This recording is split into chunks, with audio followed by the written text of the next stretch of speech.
We can rock and roll.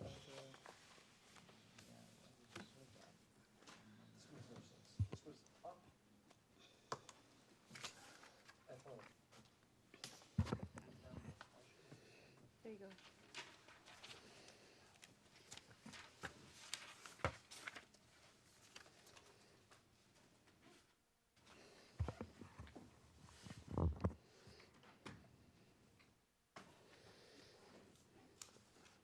Okay, it is 6:30. It is the meeting, City of Sammamish, City Council Special Meeting, 6:30, Tuesday, March 10th, 2020.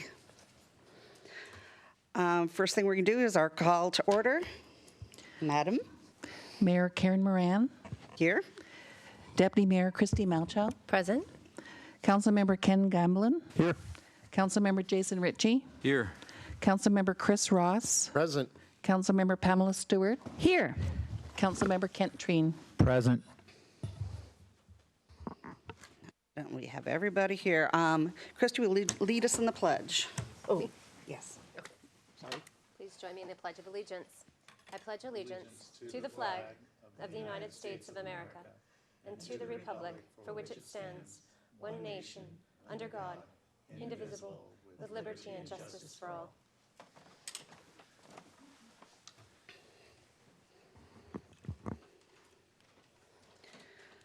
Next thing up is the approval of the agenda. So moved. Do I have any discussion? Hearing none, all in favor say aye. Aye. Opposed? 7-0. Perfect. Next, public comment. Do we have emails or anything that we need to? All two? We got was them one. already. Yeah, we Okay. There were two. Two of them, yeah. Okay, excellent. Okay, then the next up is our new business.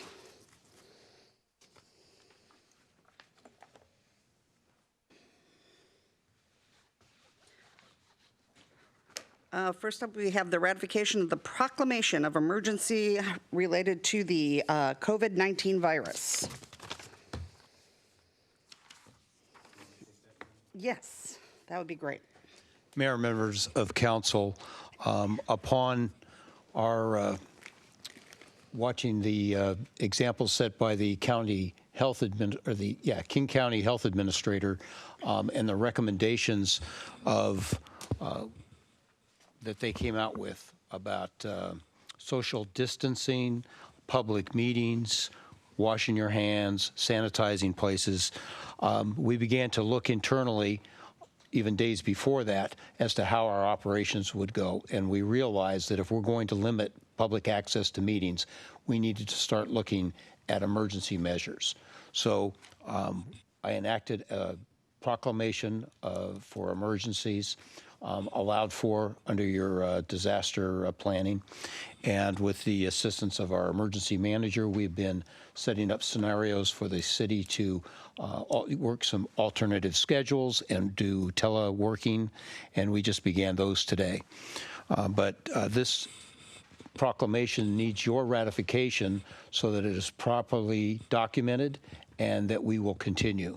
And I imagine we will continue until such time as the disaster, the emergency is declared pretty well under control and or no longer an emergency, and then we will come back to you and you will have the authority to remove and dismiss the proclamation. Okay, questions. First up, I have Deputy Mayor. I wasn't going to ask a question. I was just simply going to move the resolution ratifying the proclamation of emergency related to the COVID-19 virus. Second. Second, okay. Now discussion. Do I have questions? And Councilmember Stewart.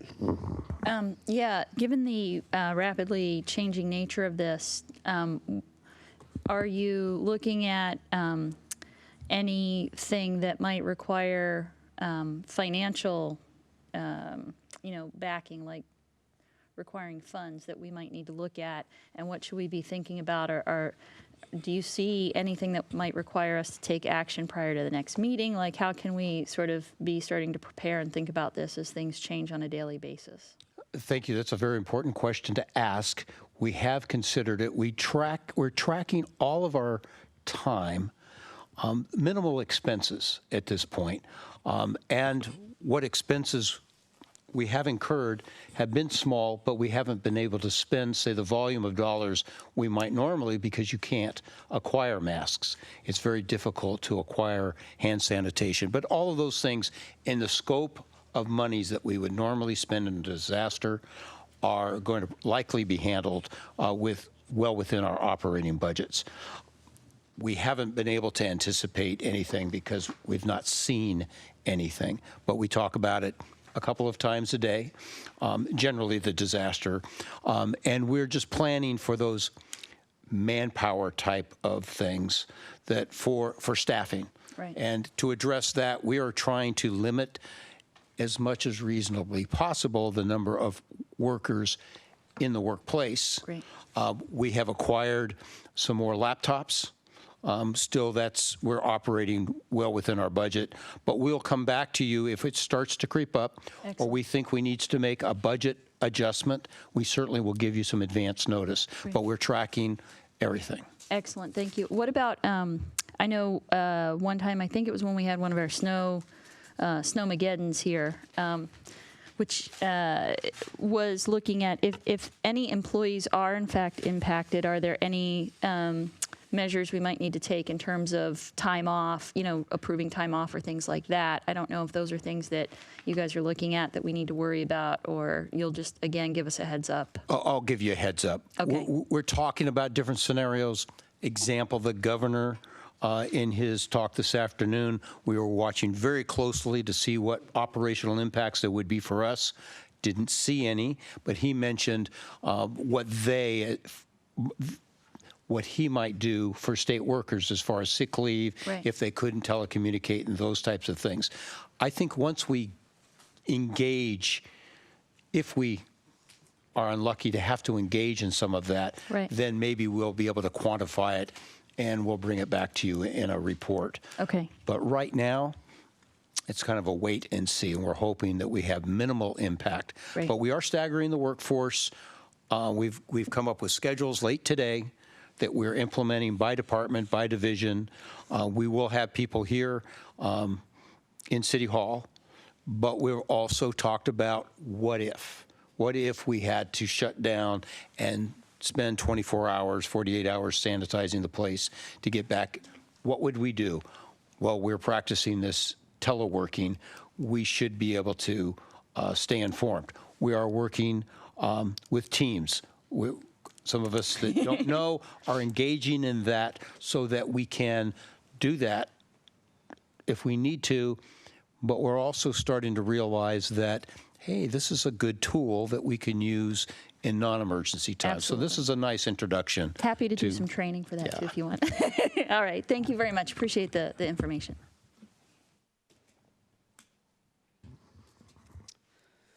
Okay, I believe we have a motion on the floor. Would you repeat the motion? Just to accept the resolution ratifying the proclamation for emergency related to the COVID-19 virus. And it was seconded. Any more questions? Hearing none, all in favor say aye. Aye. Aye. Opposed? Excellent. Okay, next up is the discussion on Regional Homelessness Authority feedback. And this should, one of my favorite people. You guys want to take this one? You can, right? I said people. Good evening, Madam Mayor, Council, and Mr. Interim City Manager. My name is Mike Sugg. I'm your Senior Management Analyst, joined by Rita Bod, our Community Services Coordinator. And the purpose of this agenda item is simply to gather feedback from the Council on 4 questions, which are in your packet. They're from SCA, and they're regarding the city's response to the homelessness crisis. This council's feedback, along with feedback of all of the other SCA member cities, is intended to help inform the 3 SCA representatives that are on the governing committee of the new King County Regional Homelessness Authority. Last night, staff sent the council some information on questions 2 and 3, which is shown up on your screen here. However, questions 1 and 4 will require input from the council. Rita and I are happy to help answer any questions. Otherwise, we will go ahead and turn it over for discussion. Okay, let's go to, I'm going to hit the first question, which is, what is your city's philosophy when it comes to the homelessness crisis response?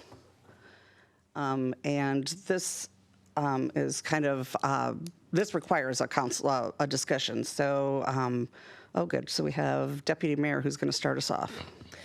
Yeah, I think when it comes to our city's philosophy, it's less of a city philosophy and more of a regional approach to homelessness. I think we don't have tons of visible homelessness in Sammamish as maybe some other jurisdictions do, but we most certainly have it. I don't think it's just quite as visible. We have certainly youth that are, we call it couch surfing, and it's certainly not limited strictly to youth, but I know that that is one of the homeless types that we have here in Sammamish. So I think as long as we're looking at this as a regional approach rather than just strictly within the confines of our own jurisdiction, I think actually a lot of what is on question 2 as far as what we're doing speaks volumes to what our response is that we are actually giving money to,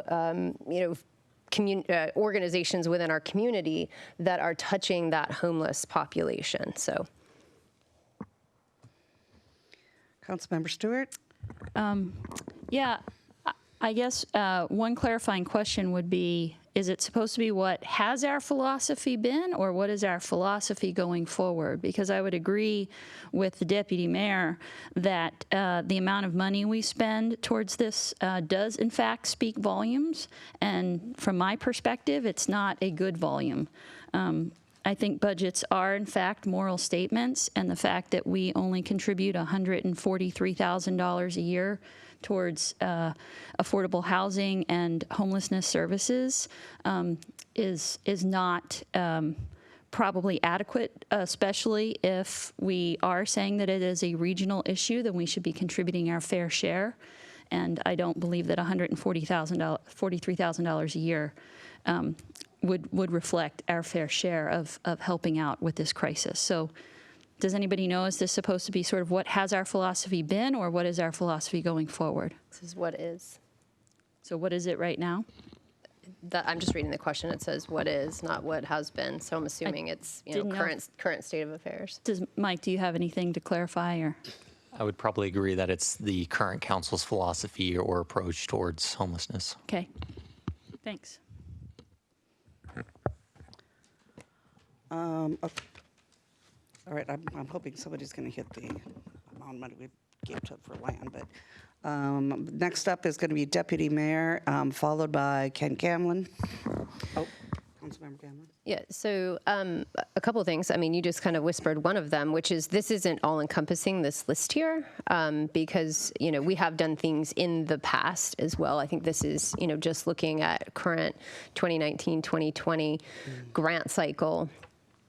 Specifically, you had just mentioned land donation, and yes, the city has donated land in the past. So we have a history of doing a variety of things, not just what's listed here.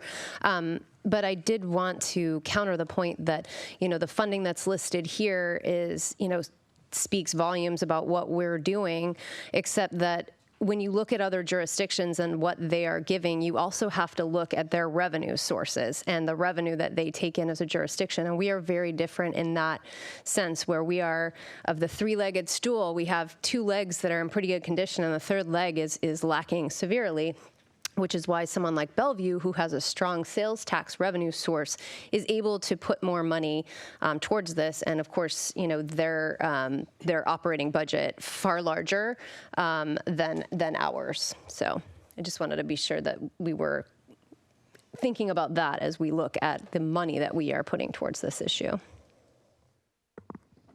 Councilmember Gamlin. Yeah, I wonder if Mike could clarify for us. Councilmember Stewart mentioned that we were looking at here both homelessness and affordable housing. Are we looking at both affordable housing and homelessness, or are we just looking at homelessness funding? We sort of interpreted question 2 to include affordable housing just because providing that affordable housing for low-income families can help prevent homelessness in the future. So it's kind of from the preventative standpoint, we included some affordable housing measures on there. Is all of our affordable housing spending indicated here? What else do we have? Can you just clarify when you say all affordable housing? We have our contribution for Arch, but can you expand on what you mean by? I was just reacting to Councilmember Stewart's statement that our spending on homelessness and affordable housing, and I thought this discussion was more on homelessness, and I thought our contributions here were more in that direction. So if we want to talk about both, I just want to make sure that all of our contributions for affordable housing are indicated here so that we know what we're looking at. Before we would send this out, we would definitely double check to make sure that we included all the affordable housing dollars on there. Okay, next I have got Councilmember Treen, then followed by Deputy Mayor. Yeah, thank you, Madam Mayor. So I would think our philosophy on homeless crisis is that we're going to do all we can to help.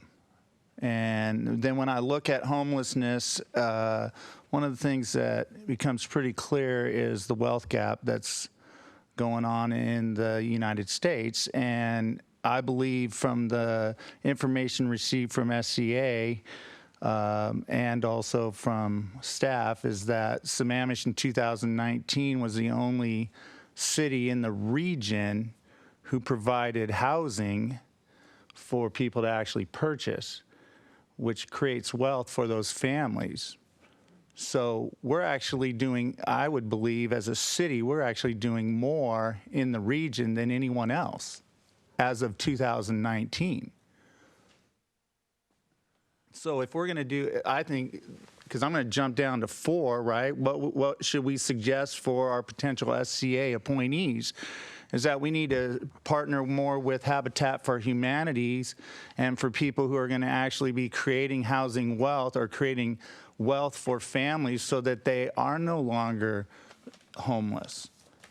Now, this is also a more complex issue than just homelessness as far as wealth gaps, because we also know that some of our homeless population in the region are mentally ill, so they need mental health help. And we also know that some of them are addicts, so we need treatment facilities as well. So those would be the 3 major suggestions that I would make to any appointees to the implementation board. And then if there's other ways that we can go through and here for the city manager, you know, other ways that we could look at our budget, upcoming biannual budget, that we could look at where could we help meet those 3 goals of helping with the mentally ill, those who have drug addiction, and then helping actually with closing the wealth gap. Thank you. Deputy Mayor. Yeah, I think just to add to the list here of what we're doing, one of the things that we're doing when we look at through the lens of affordable housing is we have done a lot with fees, including reduction in impact fees right down here at Town Center, so those should be incorporated too.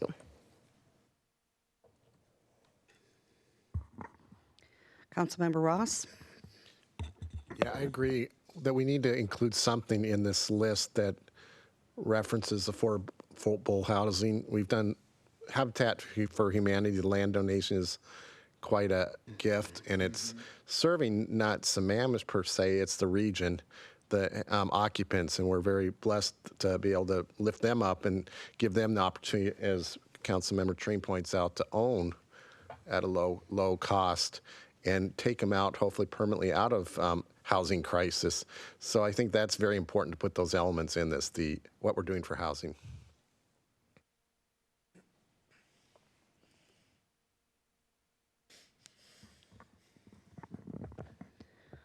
Councilmember Stewart. So I want to thank Councilmember Treen. I would agree that our philosophy should be that we're doing all that we can. Unfortunately, if I recall, when we looked at when we were doing the grant funding last time, and we looked at our per capita spending as compared to other jurisdictions, we were very much on the low side. So I think our philosophy should be that we're doing all we can. I'm not sure that we really can say that we are, but I would love it if we would, as a council, agree to say that we're doing all we can, or that we're contributing our fair share, and define what that means. I would love to see us define that more clearly. I would again agree with Councilmember Treen that we should be contributing to help close the wealth gap. We should be, which is going to be through home ownership. And while I commend the city for the land donation for Habitat for Humanity, I think that was a number of years ago. So I mean, it's great, we can count it, but it certainly isn't something we've done recently.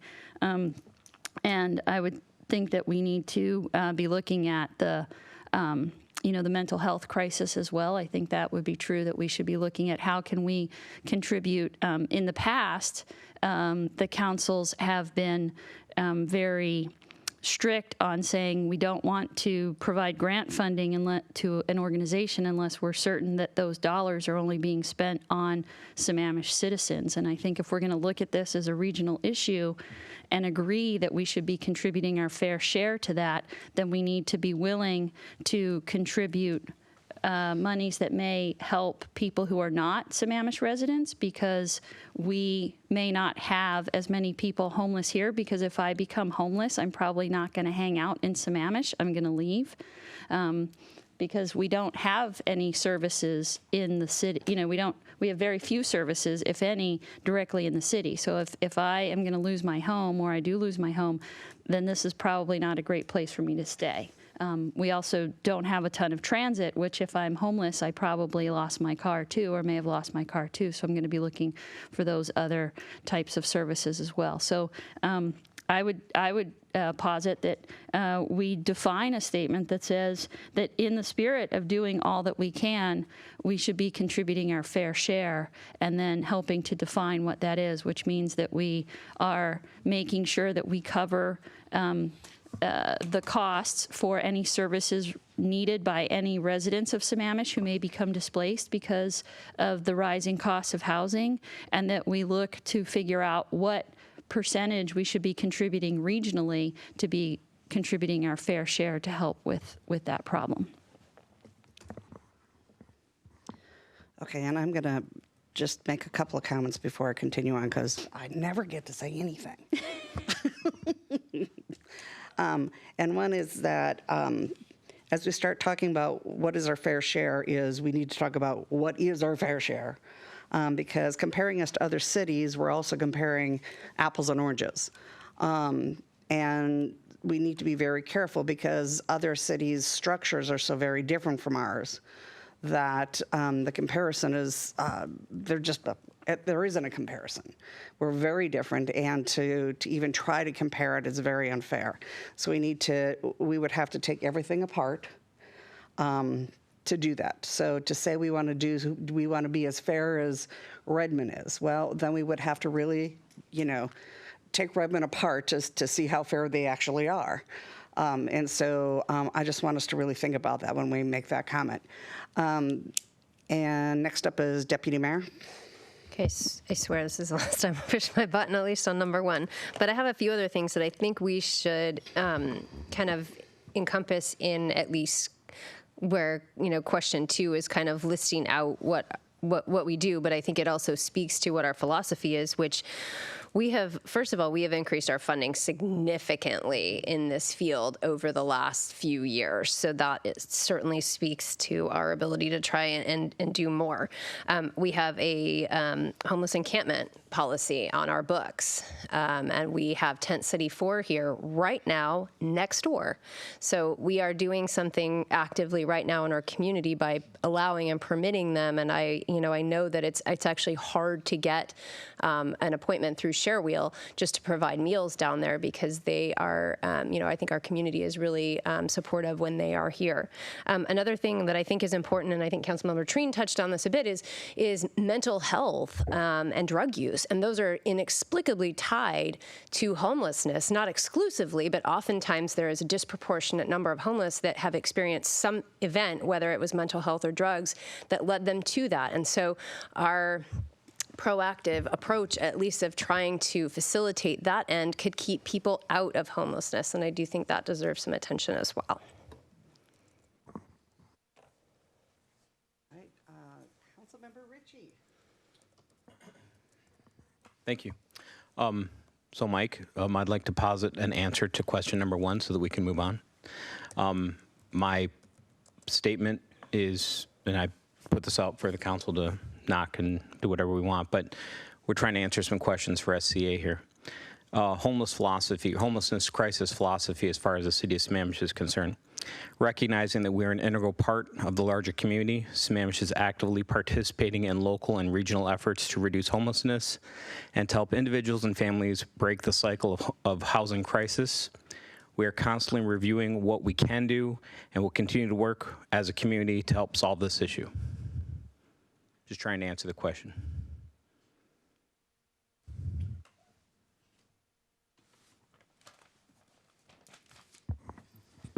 I like that. Yeah. Read that again. Was that a motion? Because if it is, I'm going to second it. Could you read that again? Could you make it a motion? Are we making motions? Or I'm just trying to answer the question for Mike here. I'm not, we can get into debates about what we're doing and when we're doing it, and if we're doing enough, and we can be up here all day. But to answer the question here, I just said, recognizing that we are an integral part of the larger community, Sammamish is actively participating in local and regional efforts to reduce homelessness and to help individuals and families break the cycle of housing crisis. We are constantly reviewing what we can do and will continue to work as a community to help solve this issue. And thank you for getting us back on track. Yes, thank you. All right. We have another question. So, Councilmember Ross? I just wanted to state that I like what you captured pretty well, Councilmember Ritchie. I think it is the flavor of what we are doing, and it's always striving.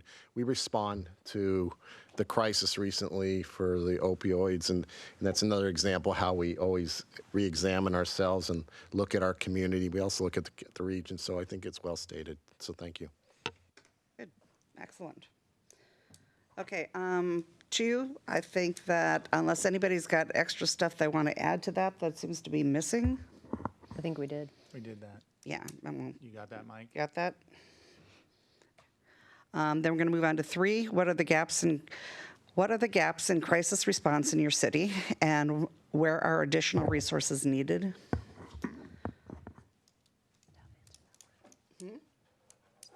That's right there. Yeah. And does anybody read the answer that's there? I think that one answers it. Yeah. Yeah, I think 4 is where. And, okay, we've got 2 of them here. Okay, so I've got Councilmember Ross, followed by Councilmember Stewart. Dropping off Councilmember Ross and Councilmember Stewart. I'm not sure if this is, I guess it's a question. Is this really the totality of the gap? Just because no one asked for grant funding, does that mean that there aren't additional gaps? If we look at the Health and Human Services study, I'm just curious if this really is the only set of gaps, is what was asked for in terms of funding and grants versus what we did fund. I feel like we need to provide a more complete picture which is, we've provided some funding here to some services. I'm not sure that any of those would address the people who might be couch surfing, for example. I don't know that any of these dollar figures would cover a family, in Sammamish who's living in someone else's living room for any period of time. So are there other ways that we can try to quantify what those gaps might be other than just what was requested versus what we offered in grants? That's going to be very hard to quantify, and that's very subject. That's like we know couch surfing is happening, but we don't actually have any statistics, and that doesn't reside with any organization. So really, we're just basing it on what providers are asking for in the way of donations and what the commission ended up funding. Do we know, do we have any statistics on how many people we believe are experiencing homelessness in Sammamish? So we do an annual point-in-time count that counts homelessness, but that's actually a confidential. So we have a host of volunteers, and then they go around with census tracts. Yep. And oftentimes, homelessness can show itself in the way of people in vehicles. And yes, and we can't account for couch surfing. So we know it's happening. So we do the annual count. But that's not data we can share then? No, that's Okay. confidential. That goes towards, because I think King County, you're trying to get away from my city has it or my city doesn't have it, and really just look at it more regionally. Okay. Interesting. Do we know from any of the mental health surveys that we have, again, to Councilmember Treen's point, we focused a lot of our mental health services on the youth. But when you look at homelessness, then that may, it's probably a broader issue. Do we know if we have any additional gaps there? Because I don't think that was necessarily one of the target areas, was it, for the human services allocations? So if you look at the homelessness funding, Friends of Youth, they actually fund an organization. Friends of Youth have the Landing in Redmond, and also the Haven in Kirkland, and that serves kids from 7 to 24 to young adults. So as far as your question about mental health services, we have heard time and time again from homeless providers that case management is integral in trying to ensure that people don't go back to homelessness. Right. And so when you have a very good, cohesive case management and wraparound services, you have 60 to 70% likelihood that people don't go back into homelessness. So that is definitely clearly important, yeah. Okay, thanks. Okay, next I've got Councilmember Ritchie, followed by Deputy Mayor. So, guys, I think you've answered the question to the best of your ability, based upon the information that we have. I don't think that there has been a question asked, at least to my knowledge, just having sat in a couple of the human services meetings, that there isn't a question being asked as to, specific to this, like what are the gaps, right? So it seems to me what you've done makes sense. You've basically pulled out the information based upon what the grant requests were. And the only other way I would say this is that if we received, you basically said it, we received X amount of grant requests from local services or local providers, we funded Y amount. I don't see how that could be answered any more differently unless we asked you and the Human Services Commission to answer this question specifically. And we haven't done that. So I appreciate that this is as much of a fulfilled answer as we possibly could get based upon what we have. So thank you. Councilmember Gamblin. So I wonder if I could get some clarification. I wonder if we get some clarification, because we kind of keep bouncing between regionally and city. And the SCA questionnaire that I'm looking at here, the questions are, what is your city's philosophy, and what are the gaps in crisis response in your city?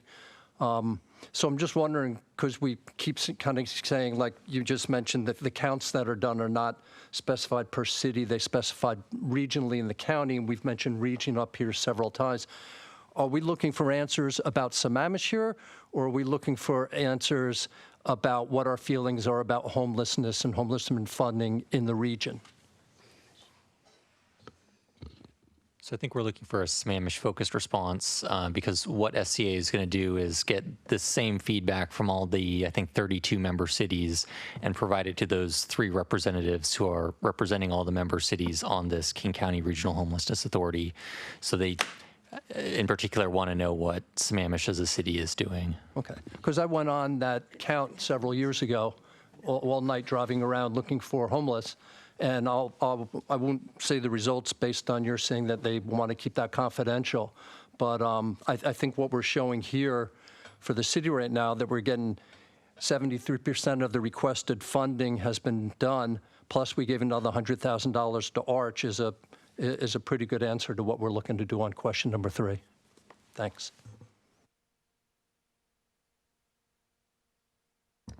Deputy Mayor?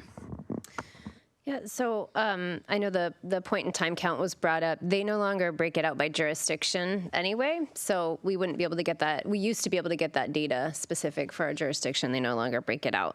But I think to address Councilmember Stewart's concerns that we've just distilled this down to dollar figures that we were unable to fund through our grant cycle, I think we can just simply qualify the answer that this is what was requested in our grant funding that we were not able to meet, and that this certainly isn't the end statement on what additional resources are needed. But because it is so difficult to quantify what those are outside of the knowns, I think this is probably a sufficient answer as long as we qualify it that this is the knowns, and we know there are unknowns out there.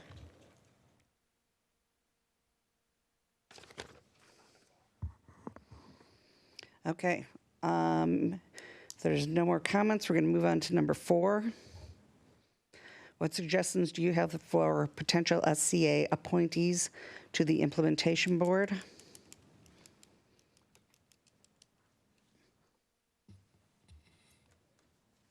And does anybody have comments on that? I'm sure everybody does. Councilmember Treen? So Mike, you got mine earlier. Representative from Habitat for Humanity. Yeah, the wealth gap And yeah, and then focus on mental illness and also drug addiction.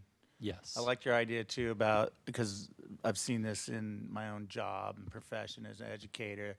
I would also advocate for the wraparound services be available. They do that, which is awesome, right? So we'll keep promoting that. Thank you. Okay, Councilmember Ross. Yeah, I would recommend to them to be aware that there is some common regional efforts, but be mindful that one size does not fit all. Different cities have different needs, and some are more unique and specific for those cities.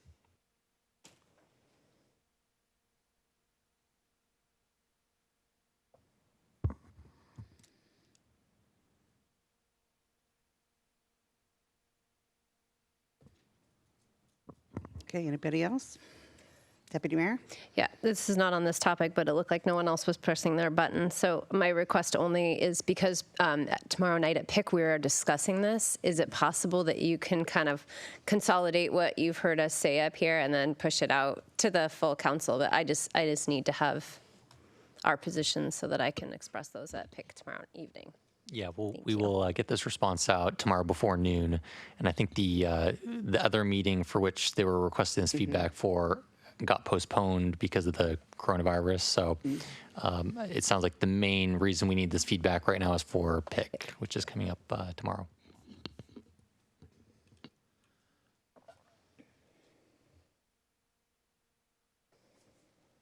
All right, moving on.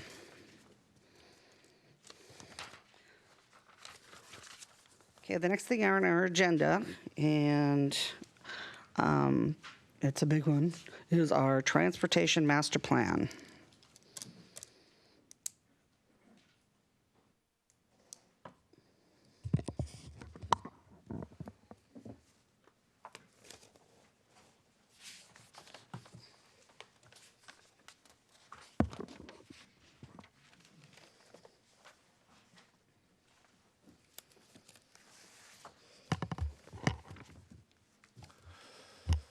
Okay. Good evening, Mayor Moran and members of the council. My name is Doug McIntyre, and I am here with Kendra Braylon to my right, with Farron Piers, our consultant on the TMP. We are before council tonight to talk about the first draft of the TMP prioritized projects list. And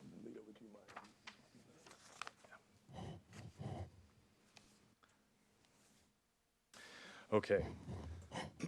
So as I mentioned, this is our review number one, if you will, on our draft prioritized projects list. And we hope it's an in-depth discussion today, talking about the projects that we've got on the TMP at this point in time. And then we'll go into more detail in a bit. But I did want to start with a TMP refresher.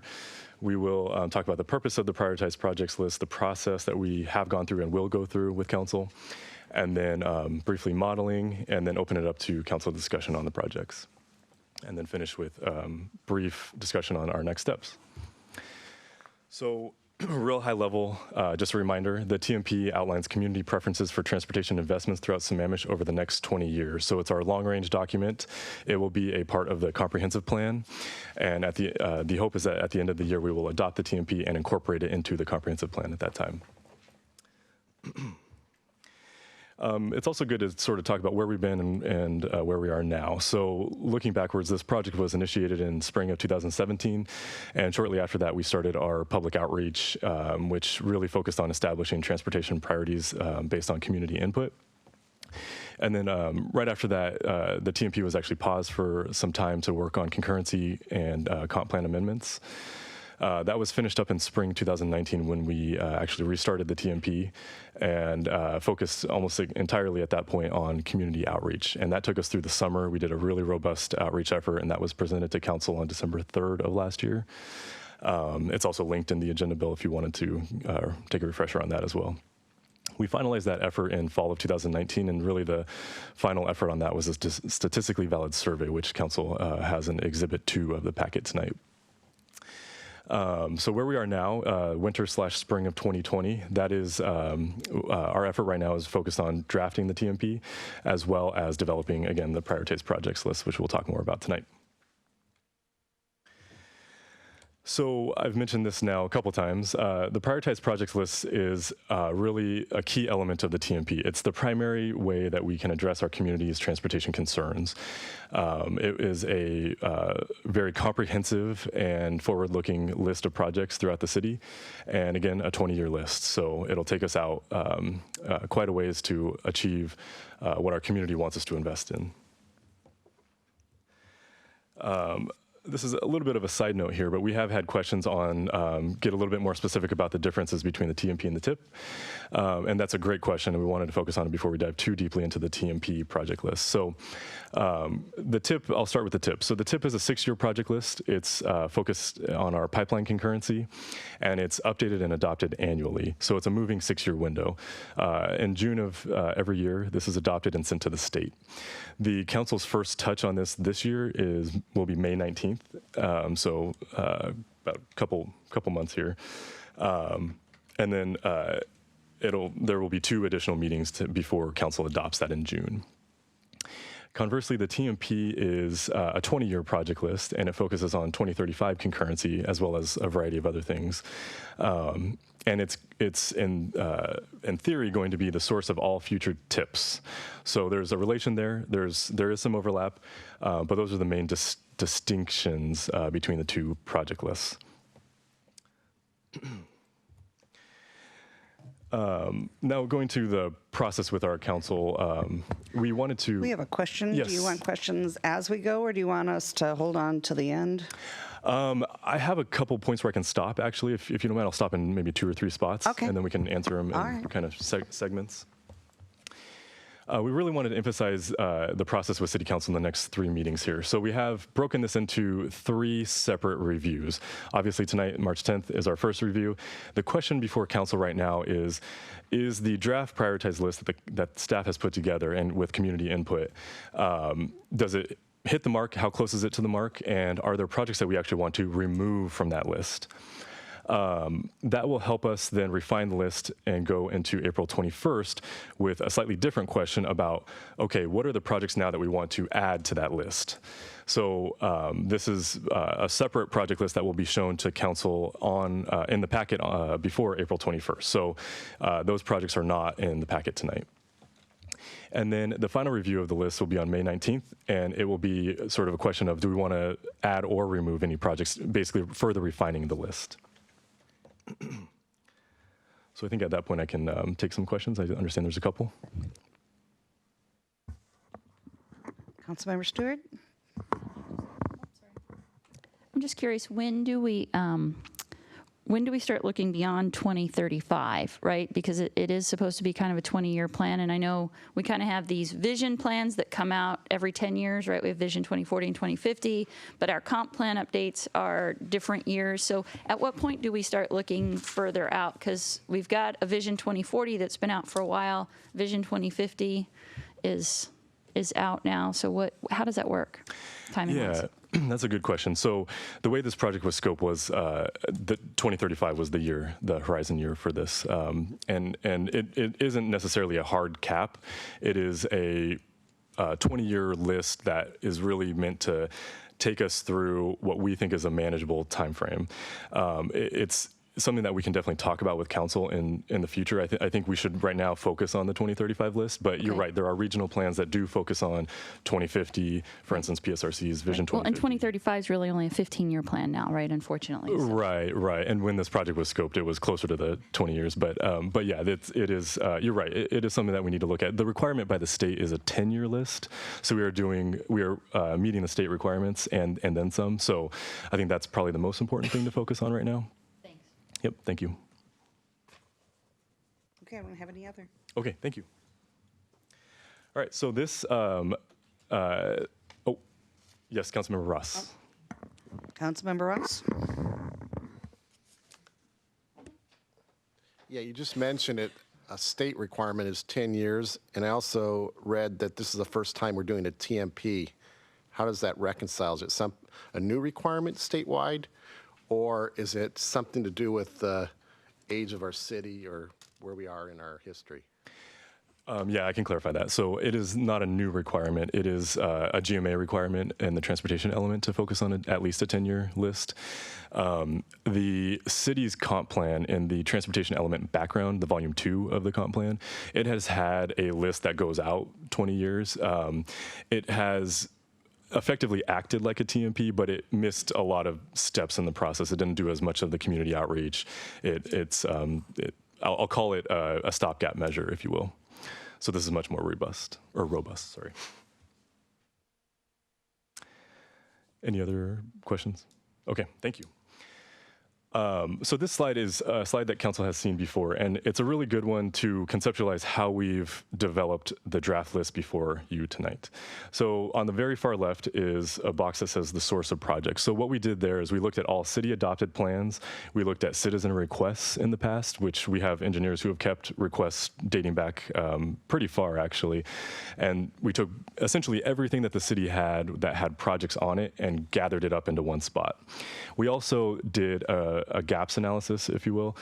We looked at multimodal transportation, so whether that's sidewalk gaps, bike lane gaps, transit access gaps, things like that. We looked at all of those and put them all into one bucket. That created what we call our universe, quote unquote, and that universe was roughly 200 projects, so it's a pretty unwieldy project list. So we knew we had to refine it, filter it, and make it more manageable to talk with City Council. So the first step in that was to go back to the public and say, okay, out of all these projects, how are we doing? What do you think? Where do you support projects and where do you oppose projects? And then also, do you have other ideas that we haven't noticed yet? Maybe somebody has a neighborhood project that we haven't had on a list and they could add that. So we took all those lists, the list actually got bigger.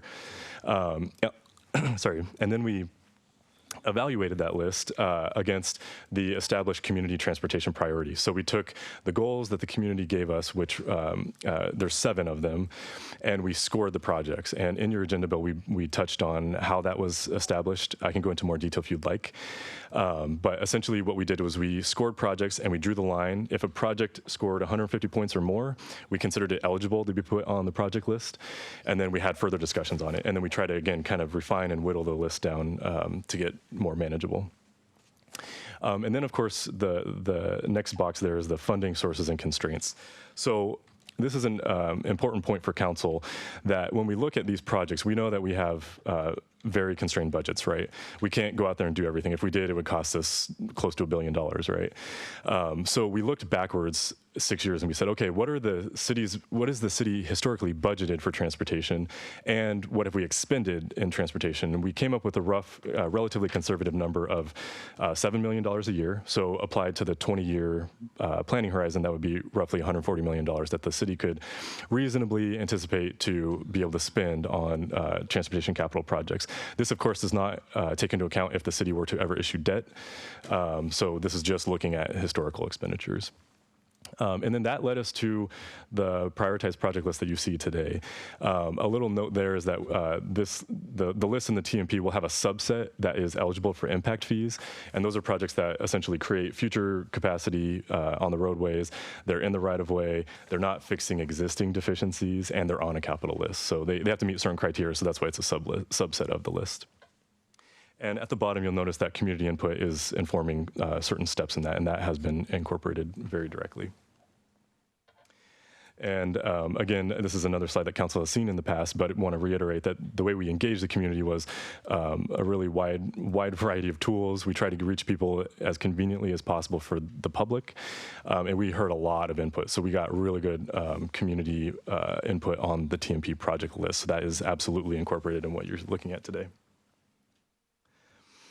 Again, I mentioned these earlier, but these are the community priorities that we use for our scoring system. I won't go into detail. Again, this is a sort of a repeated slide in the past, but we wanted, the community wants us to make sure that the priorities are efficient use of our transportation system and making it easier to connect to regional destinations, making it welcoming, preserving our character, and a variety of other things. I can stop there and take questions if there are any. Okay, first I have Councilmember Ross, followed by Councilmember Gamlin. Okay, you mentioned funding sources and constraints. Were any dollars offered in the prioritization exercise in the public outreach? Did they have any scoping of the project cost? Or was it merely, I like this one, I like this one, I like this one, they're all $1 each, but they may have made a different decision. If one was 40, all things being equal, the other project is 5, they would say 40, no, definitely not, but 5, yes. Did they have the opportunity to scale it that way? That's a great question. So we did not have costs when we reached out to the community. We talked about that a little bit in the past in the sense that cost is a hard criteria. So if a project is relatively high cost, does that mean it's good or bad? And if it's a low cost, does that mean it's good or bad? And then if you look holistically, if you weight it skew it to one side or the other, all high cost projects are things that we're looking at, then you might miss out on things that you can achieve in a more cost-effective way. So it's a hard one. So we chose not to do that with the outreach in the community. We do have costs now. We had our consultant David Evans and Associates do cost estimates on the prioritized project list. So that is available for discussion today.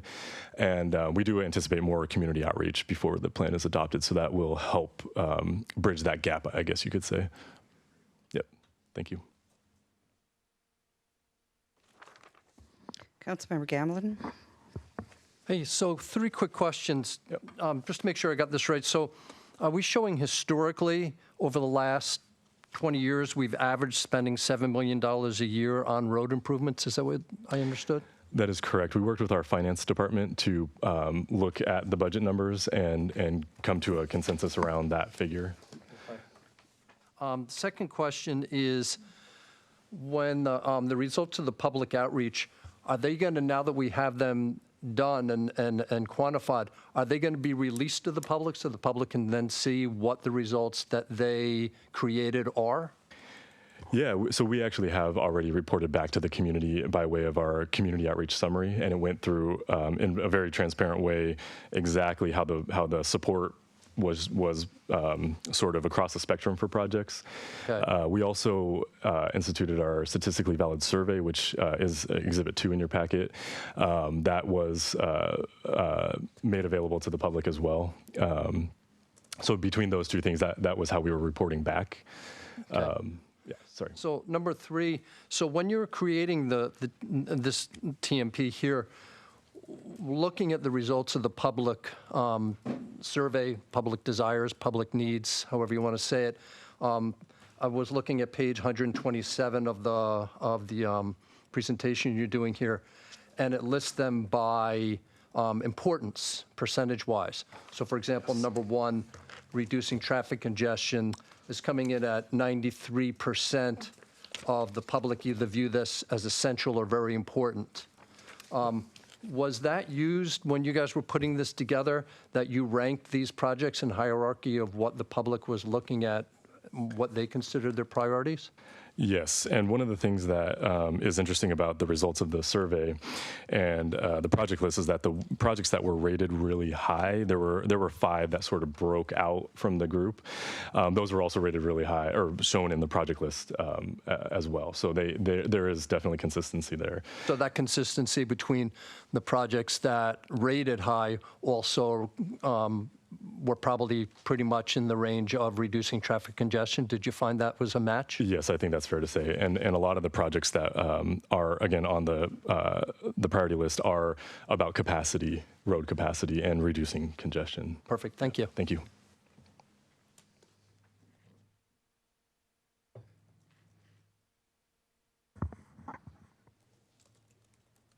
I don't believe I have any other questions. Okay, thank you. I will proceed. The next step in the process of getting the draft priority projects list to council was to run them through a model. So we developed a 2035 TMP model. There are actually two types of 2035 models.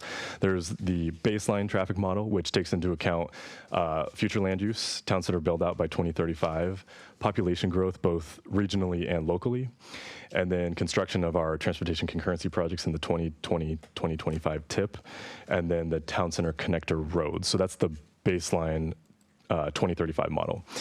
We then created a quote-unquote build 2035 model, and that is essentially the baseline model with the TMP projects that are in the packet tonight.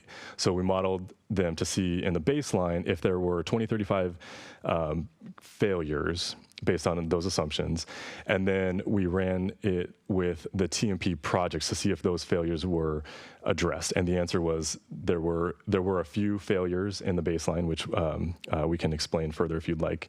And when you run it through the build, those failures are addressed.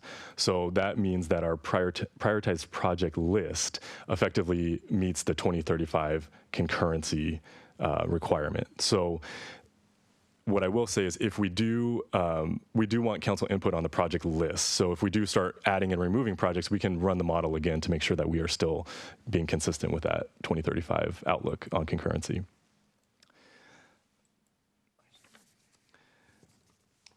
Oh, I do have a question. Okay, yeah, I can stop. So I'd asked the question over email, and I know you guys late this afternoon, this evening, had responded back. I don't know that I saw it on there, but I was reading it quickly. And one of the questions that I had was relative to a statement in here on the concurrency out to 2035, which is it assumes the completion of the TMP prioritized projects. And I think my subsequent question was, what are the prioritized projects? The prioritized projects are all of these, right? That is correct. So we're assuming that we're going to complete, and all the TIP projects are embedded in the TMP, correct? That is correct. Okay, because the dollar figure on that is astronomical. Yeah. $560 million. Yeah, and that is correct. I should clarify one thing, that the model ran the road capacity prioritized projects. So it did not take into account the non-motorized and some of the other projects. So, but that is a fair point, that it is a very extensive list and it is a very expensive list. Yeah. Okay. All right. Thank you. Yeah. Thank you. That's it. Thank you. So now comes the fun part, in my opinion, the actual list. So you'll notice that you had a handout in front of you. It's actually two pieces.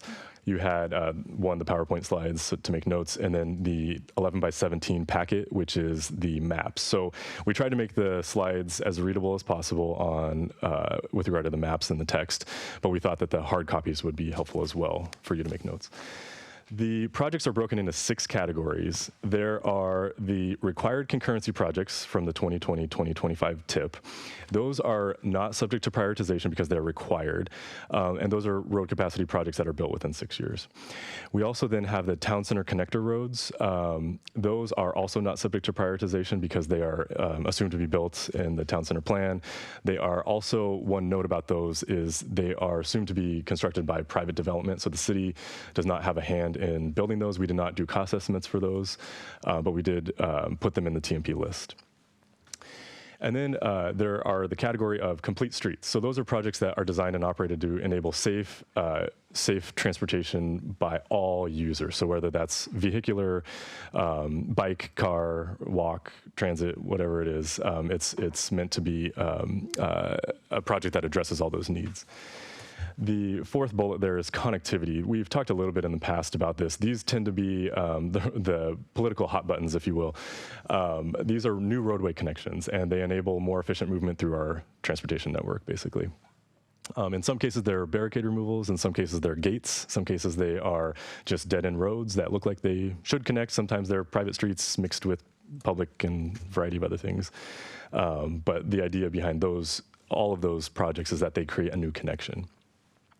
The fifth bullet there is the non-motorized projects. So those are exclusively access to transit, pedestrian projects, or bicycle improvements. So that could be a bike lane, a buffered bike lane, a trail. It could be a sidewalk gap. And then finally, we end it with transit, which is, of course, projects that are designed to accommodate frequent and reliable use of transit in Sammamish.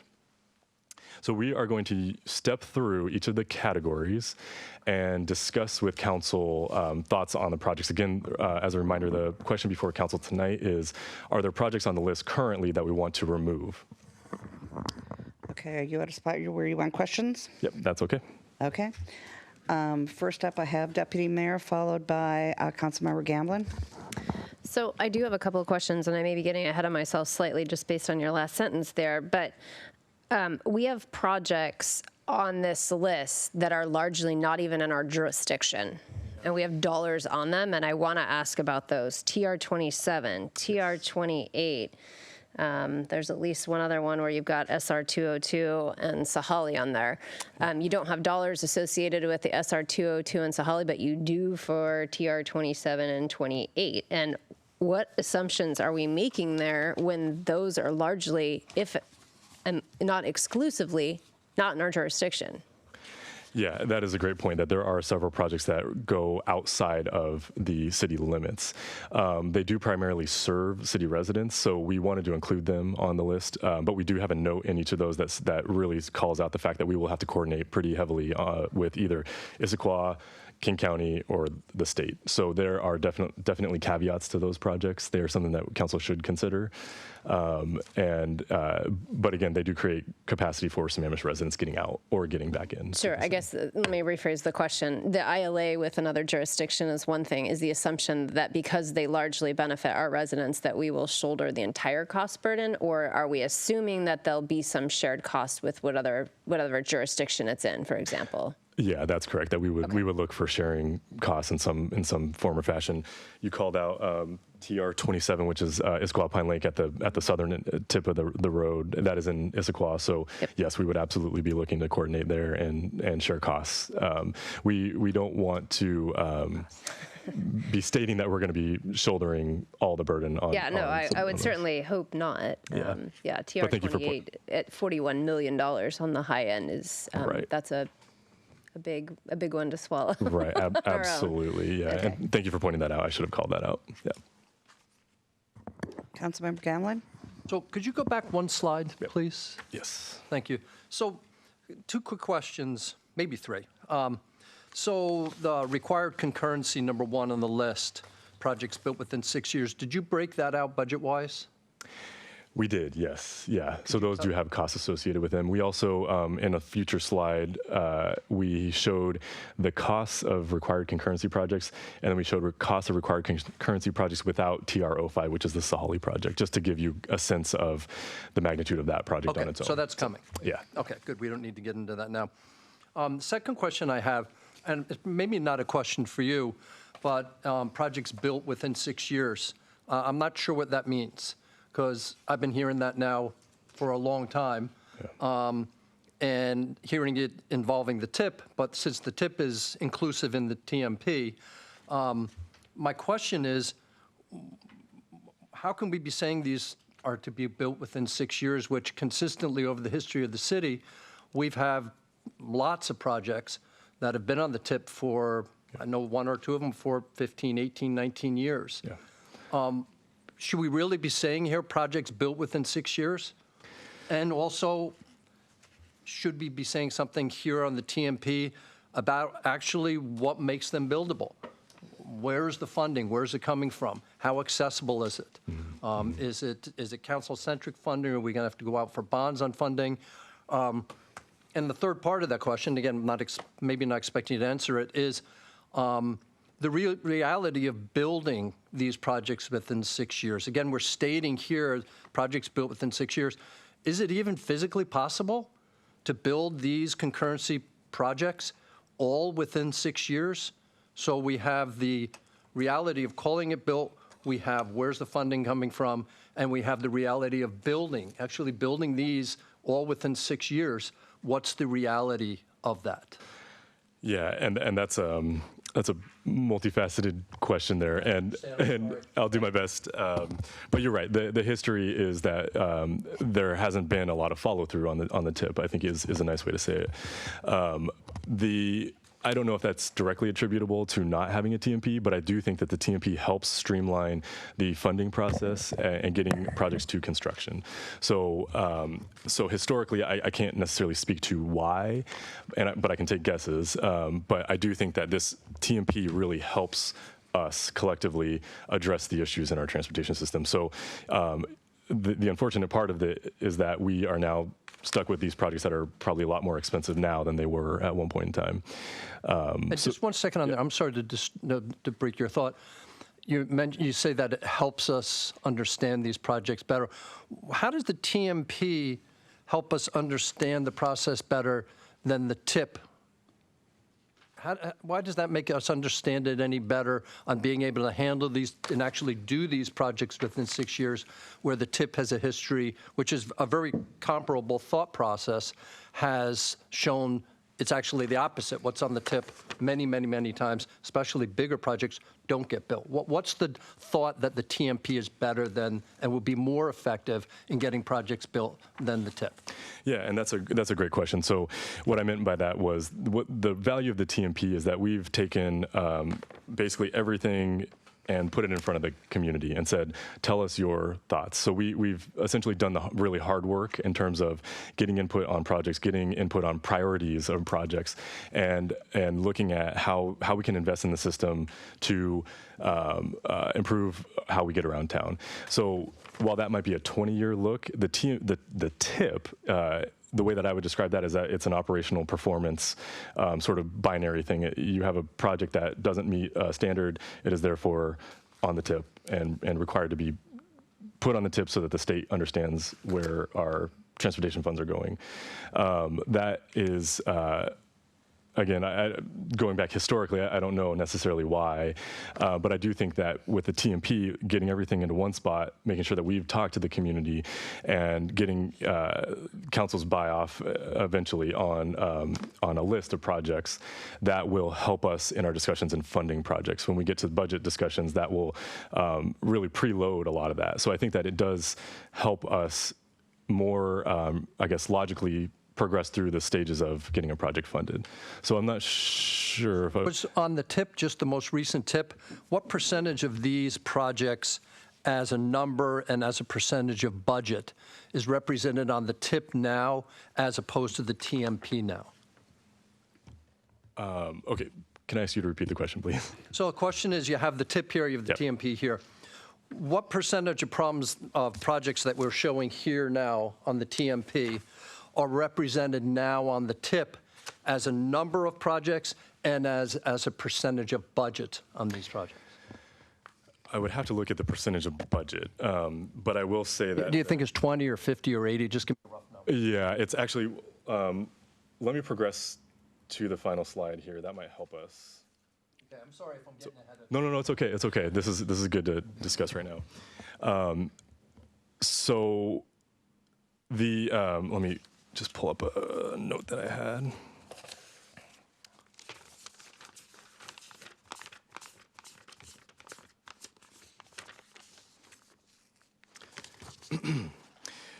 So the total project costs that you see here, again, these are cost ranges. So we asked our consultant to, when they were doing the cost estimates, to give us a range because these are planning level estimates. The scopes are still largely conceptual and they will get refined over time. The low range is the estimate minus 10% and the high range is the estimate plus 20%. So there's that range there that you see in front of you. The low range total cost is $459 million. The high end is $572 million. So if you look at the concurrency row at the top, that is roughly, I guess you could call that roughly 20% or a little bit lower on the high end, or maybe a little bit lower. So it's, however, if you take out TR-05, which is the Sahali project, that drops the figure down quite drastically to the 11 million on the high end. So that would be, what is that, roughly 2% of the overall. Sorry, I'm doing math in my head in front of people, so I'm doing my best here. But that might help with the kind of getting the magnitude of the difference. Is that on the right track? Yeah, gives me some ideas. Okay, thank you. Councilmember Stewart. And sorry, if you don't mind, just Kendra just did some back of the napkin math. That's roughly 20% of the projects on the list as well. From a numerical standpoint, about 20%. So, thank you. Thank you. Councilmember Stewart. Great. Thank you, guys. You know, there's been a lot of discussion about, why do a TMP? And when I first joined the council, you guys were well underway on the TMP at that time. In late 2017, you were working on this, and then into early 2018 before we paused that. And my understanding then, and I think it still holds true, is, and this is where I want to check that this is what we're still trying to accomplish with the TMP, is that we're really looking at how we make the city function better for our residents in terms of mobility, right? And it incorporates commuting to and from work, moving students to and from school, what are the needs of seniors, how do we move people around within the city, how do we move students around for activities, right, maybe after school activities or other activities outside of that, right? So it's really a more comprehensive look than the tip. And I think what you were getting at when you said that it helps to inform the tip is that if we don't have a plan, right, we're 20 years in as a city, and we've never had this comprehensive master plan to make sure that we aren't making decisions in the short term, whether it be allowing a development to move forward or anything else, not understanding where do we need those roads or those sidewalks or those trails, or how do we plan? I would imagine that the transportation master plan would be helpful when we're looking at the urban forestry plan and we're trying to figure out our wildlife corridors, right? We need these master plans to be able to overlay them and have these comprehensive looks. So I guess what I want to understand, and looking at the project list is great, but I want to make sure that we still have that really long-term, high-level look at what's really going to make the city function better for the people who live here. And there are a lot of things that play into that. So have we been able, do we feel like this list of projects represents that? That full-on look, and then I'm guessing that what we need to do is, one, we're going to agree on the project list, right? We're going to take things off, we're going to put other things on, and then from that, that's where we will be able to inform our tip to say, based on this ginormous set of projects that we need to do over a 20-year period, what should we be working on in the next 6 years? Whether it be because we have failures we have to correct, or biggest bang for our buck, or I think to Councilmember Gamblin's point of view, there's just scheduling issues that say we don't want to have 3 projects on the north end all happening at the same time, so how do we look at that? But unless we have that full comprehensive view, we can't make those best decisions. Is that a fair assessment? I would 100% agree with that, yeah. And then in terms of looking back at why some of these projects on the tip haven't been completed, it's my understanding that that's really on the council, right? That the council either would make different priority decisions, right, year over year or every couple of years, and council funding those projects. Is that accurate? I think it is, yeah. Okay. And then in terms of answering the funding question, I think that falls to us, right? We get to decide how to fund this. We have quite a bit of funding. We have a lot of funding options. We have a lot of authority, should we choose to, right, in terms of being able to do councilmanic funding for it, or we can put it out to bonds, or we can raise taxes, or we can make new taxes, or we can do whatever, right? And again, those are all council decisions. Is that correct? I mean, you can give us a menu of options, but the choice is really ours. Is that accurate? Yeah, and one thing that we will help with in the TMP is we will create packages of projects. So once we get a little further in the process, we can say, okay, if your goals are really to create a more connected network and you want to look at, say, the 140 million, use that as a rough number, we could say, okay, you can accomplish this in the next X amount of years. Now, the one thing, and I don't want to jump too far ahead, but the one thing that really jumped out at me when we looked at that chart with the costs, and that I'm concerned we aren't necessarily taking into account, is if you look at that list of costs, right, the transit was only $1 million, which I say only, I know that that's a big number, but in the grand scheme of things, it's really not a very big number, right? And I don't believe that our concurrency model takes into account transit, right? Our models will, because we can assume that our transit capacity will bleed off a certain amount of cars. And so maybe it's a question is, does our traffic model, because our concurrency model doesn't give any credit, if you will, for lack of a better term, to transit, does our traffic model take that into consideration, and how accurate do we think that does? Because so let me let you answer that, and then I'll have my the short answer on that is that it does not. It does not. Okay. It's focused entirely on vehicular capacity. Okay. We think that if it did, it would probably not result in a huge difference with the city's transit service as it is. But yeah. I'm sorry, can you clarify that? Well, just meaning that the transit service, that the transit, I guess, benefit that we would look at in Sammamish in 2035, it might not be as great as it would be in, say, Redmond or Bellevue or Seattle even. We're looking at this. Sammamish largely will be driving to, say, the future light rail station in Marymore or in Issaquah. That gets to my follow-on question, which is where I don't see anything on here. I mean, I see zero on optimizing moving people from Sammamish to the light rail station via transit.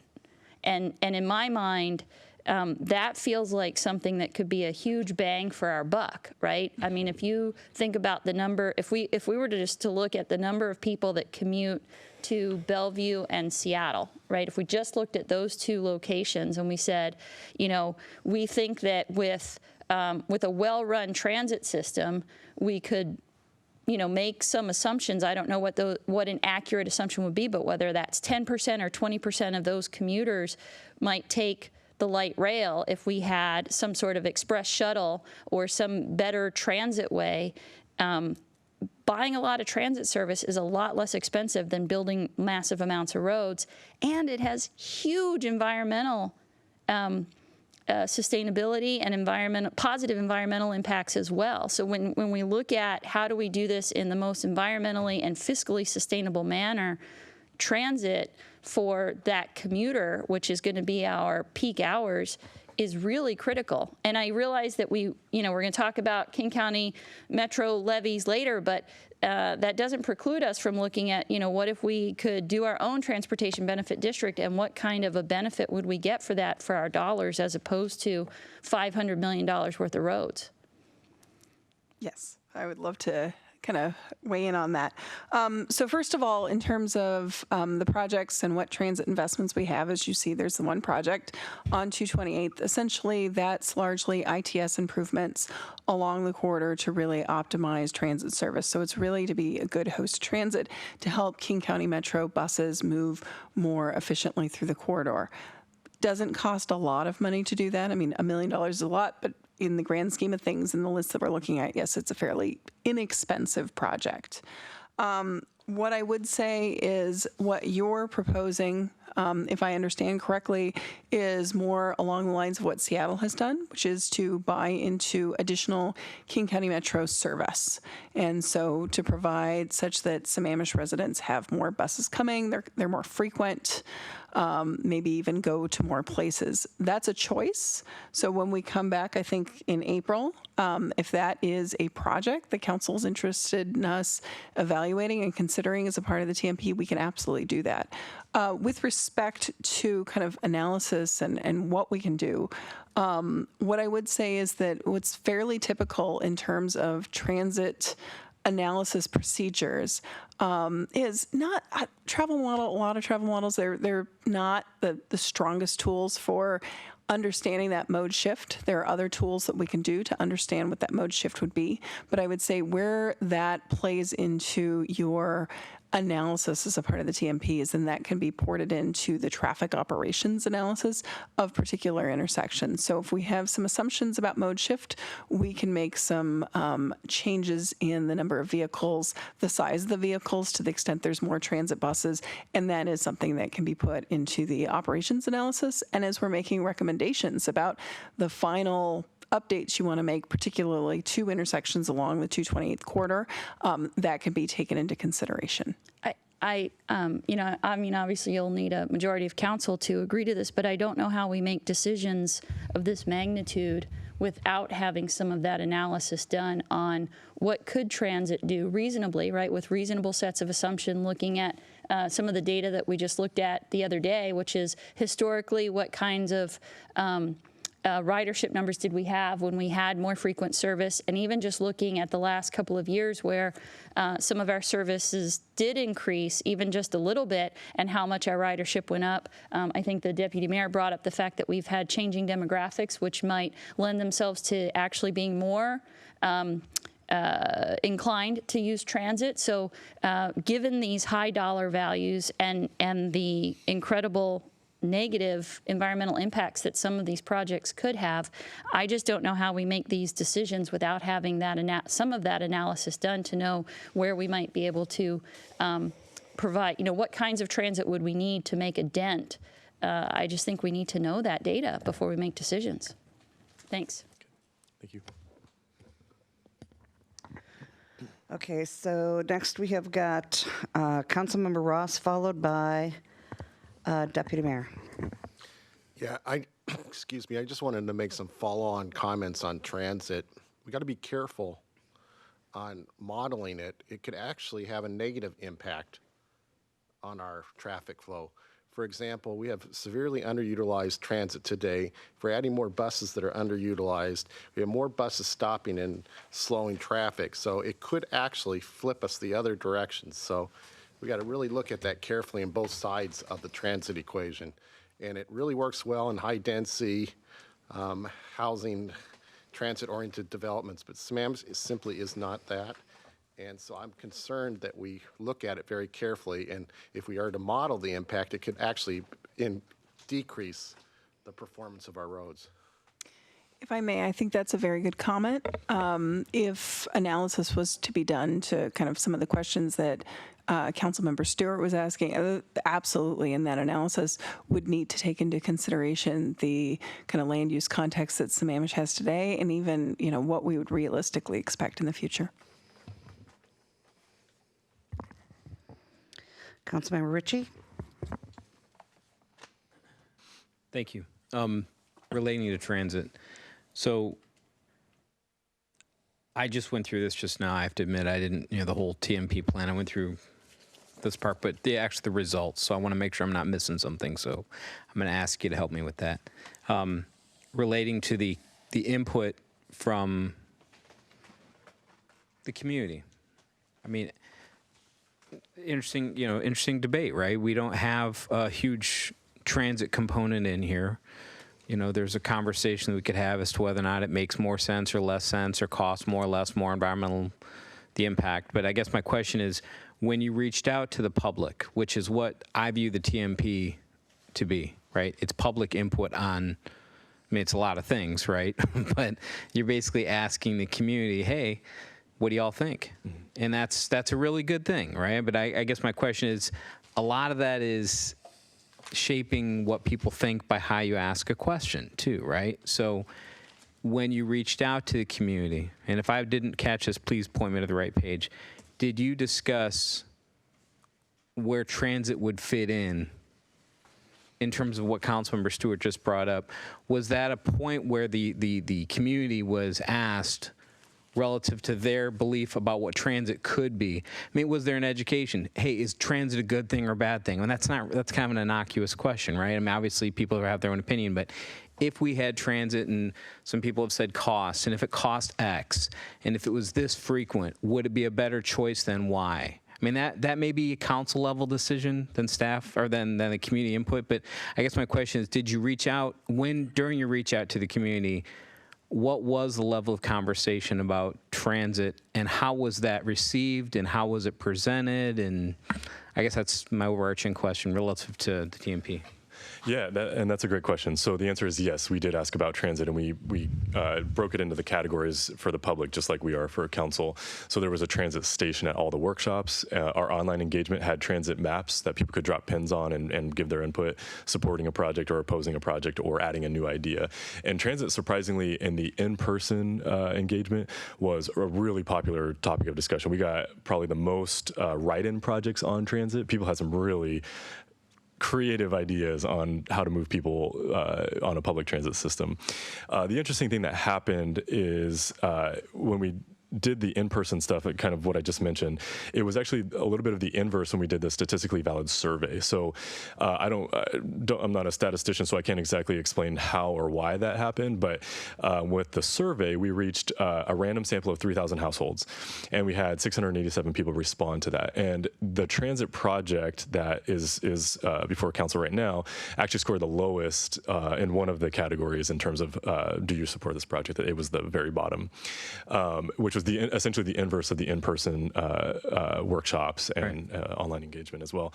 So I wasn't sure what to make of that, but I think that tells me at a minimum that transit is somewhat of a polarizing issue in the city, that we've always just kind of described it as a chicken and the egg problem, where in order to get better service, you need to have ridership. In order to have ridership, you need the better service. So which one comes first? It's a really tricky one, especially in Sammamish. So the things that we can do to help us with the transit conversation is like what we're going to be doing later tonight in terms of talking with King County Metro or providing our input to King County Metro and the King County Council on when they go out for levies, like they might be doing here in August, getting our seat at the table. There's that saying, if you're not at the table, you're what's for dinner. So having a seat at the table, having our voices heard, those are the ways that we can advance that conversation beyond sort of the complaints that we hear now about, well, it's just not good enough, so I'm not going to write it. We can sort of help ourselves get ahead of that curve, if you will. If I can just vote, that's kind of what I want to get at, is that I think that we're not there yet.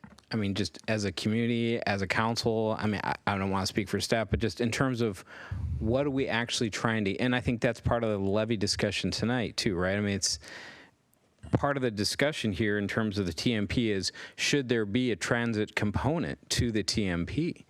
I mean, I personally think there should be, but that doesn't matter. I mean, I think that, is there an education that we can receive that would say, if we were to build this road, well, I mean, that's part of what TMP that I'm reading, and the tip too, right?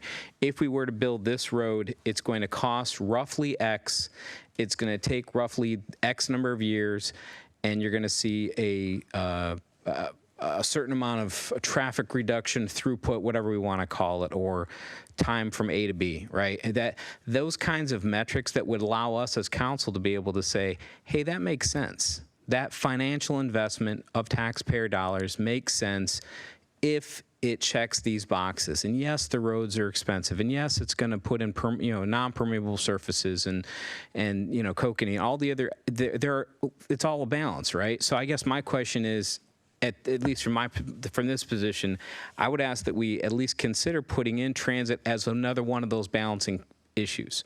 Yes, we're talking about new roads and roundabouts and things like that, but we should also consider the cost-benefit analysis of transit as another one of those legs in the stool, if you will, or things that we should include, despite the fact that it isn't included in our concurrency policy. And I'm not looking backwards, I'm looking forwards. I mean, how do we try to include as many different things as possible so that we do have a seat at the table, right? So that we are committed to transit in as much as that allows us to have a seat at the table when maybe not this for the August levy, but a follow-on levy that may affect us directly within our city boundaries. And we can, I guess that's, and I don't know that that's good or bad or right or wrong. I'm just, does that make sense, or is that what you're thinking? Or absolutely, absolutely. And the TMP is a multimodal document, and transit is part of that. So absolutely, transit is part of the TMP. But what I will also add is that this is a 20-year master plan. So in terms of getting super detailed on some of those cost benefit, we are not going to, partly because we have a humongous project list. But what we do in that regard is in Exhibit 4, the Chapter 4 of the draft TMP, is each project category and each project does explain the goals, again, the transportation priorities, and how well that project achieves those goals. So that is sort of the best that we will be doing for the TMP, because it's a long-range visionary planning document. But it does get at it gets at community priorities, it gets at efficiencies, it gets at that cost-benefit analysis. Maybe not as precisely as what I think I heard, but it does get there as best as it can in a master plan. Again, a 20-year master plan. So thank you. Thank you. Two things, Council. I want you to pay attention to the time. We've got 45 minutes on this topic left, and I want to make sure that we get it finished tonight, as much as we had planned anyway. Okay, and so condensed questions, because I want to make sure everybody gets heard. Next up, I have got Deputy Mayor. Thanks. A couple of thoughts as it pertains to transit, because I'm not gung-ho on padding our TMP with a whole bunch of transit stuff when it's not within our control. And yes, we could potentially buy service off the top, but to quantify that, Seattle spends $80 million a year buying their service off the top. And not that we would be buying the level of service, which is 350,000 hours that Seattle does, but to buy hours is not free. It does cost us, and it does not negate our responsibility for fixing concurrency failures, which means now we're doing both. So I want to point that out. But I'm not against the idea of, I think we've all talked about providing some type of shuttle service or whatever it is to get our people down to the light rail station in Marymore when it opens. I certainly think that offsets single occupancy vehicle trips on our own roadway systems. But I do want to point out that I think piece of what's on our transportation master plan leads itself to people being able to take transit, which is the non-motorized projects. If you provide a sidewalk, if you provide a bike lane, people can suddenly get to where the bus stops are, which is on 228th. So let us not forget that the non-motorized piece of this actually assists our residents in being able to take transit, which I think is important. And then I know in the answers on our last topic, you kind of rolled in some of my questions that were not related to the TMP, but I'll elevate here, which is, I'd asked to include covered stops all along Sahali for Metro, which again would also encourage additional ridership. But the reality is, and I think your ask of us here is taking a look at the $560 million on the high end of all these projects, what do we want to make the cut? You're looking for us to say, not that project, potentially, and kind of whittle this down, because the reality is we're not building $560 million in 20 years. We're not going to do it, right? So we've got to start cutting stuff off, and let's not just have, we checked that box and we did a TMP. There we go. No, let's have a real TMP, the projects we could actually build. And that's a piece of the puzzle, frankly, that I think is missing. Yes, we have the ability to take on some councilmanic debt. We can't pay for this with councilmanic debt alone. We have about, 200 and some odd million. We've got $560 million in projects here. So I would first start cutting some, we have some duplications in those new connections, at least ones that are very close together. There's no way we're going to build all these connected streets between 244th that would get people to 228th when they're just 5 blocks apart. So, I would suggest let's take the cheapest one and do that. And then, take off, I think it's C06, right? We're not going to do Northeast 14th. And I may be mixing up numbers here as I look at this, but there's one that's 11 million and there's one that's 5. I'll take the less expensive one, thank you. And then, some of these other projects, the non-motorized ones, and while I just talked about how some of these non-motorized will facilitate getting people to bus stops, there are a lot of them on here that will not. And while I am, a walker on Lewis Thompson Road, for better or worse, I probably wouldn't support it considering the dollar figures associated with it. I do not think it is a realistic project. Let's see, how much was that one? It was pretty expensive. And Belvedere Way as well, at $33 million. I understand there's a need for a connection out of what I think Steve Luniszewski called the largest cul-de-sac, right? But at $33 million, we have got to prioritize where we're spending money, and I am not under the impression that we're going to spend $33 million putting sidewalks and bike lanes to conform to a hearing examiner's decision that says the only way you can open up Belvedere is to do all those improvements, right? For bang for our buck, I'm just not sure we're going to get it. And that's a great point. If I can interrupt you just to make one point on TR29. So I mentioned earlier that the 2035 model showed failures, and it showed 3 intersection failures and 1 corridor failure, and the 1 corridor failure was actually Duthie Hill. And in the build scenario, so remember I mentioned the 2 different models, so the baseline doesn't include the TMP projects, the build quote-unquote model does include the TMP projects. When you run the build model with TR29 as it's shown up here, it actually resolves that failure. So what we will want to look at is if we do take off TR29, then we should look at the Duthie Hill project. So Duthie Hill itself is not on this list. It'll be on the April 21st list, and we can talk about that further at that point, but just want to put that out there, that there are certain things that we actually do need to address specifically. So I thought there was a Duthie Hill. Southeast 32nd. It's the western portion. The failure is... That's a different one. Hold on. I'm looking through my list. I put everything in a spreadsheet. Well, so one thing that's notable about Duthie Hill is that that one specifically is identified in the town center plan as one needing to be done for build out for town center, and we don't have it on our list, and so I'm finding that to be perplexing. Why would we put, I suspect building Duthie Hill is going to be cheaper than doing potentially what we have to do to Belvedere Way. So, well, it's not Belvedere Way. It'd be Beaver Lake Drive that all the improvements occur on, right? For the most part. So anyway, I think that one, while it's coming later, I think, for comparison purposes, when we're trying to pick and choose which projects where there are, a reality for coming forward, that would certainly be one that I would want to look at. Deputy Mayor, Yes. may I add one thing? So you're right, TR-29 is a very high cost, and I want to provide a little context to that.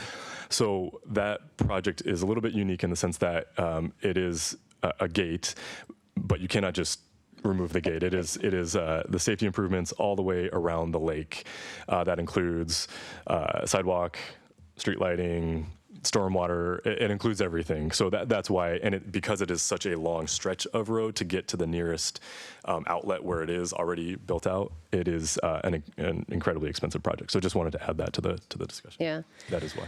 And then there's, one additional project that, when we first set out to do Issaquah Falls City Road, originally the price tag on it was $23 million for both segments. And now we're at $27 million for the one we haven't even started yet. And my eyes are exploding here. And I know we've had this conversation and we've gone round and round and round because we've got, a grant for $5 million that's split between the two phases here. But I have to point out again, we have no concurrency failures on that segment, and to spend $27 million on that project when there are concurrency failures and intersection failures everywhere else. I mean, when we're talking about balancing things, I think we have to have that conversation.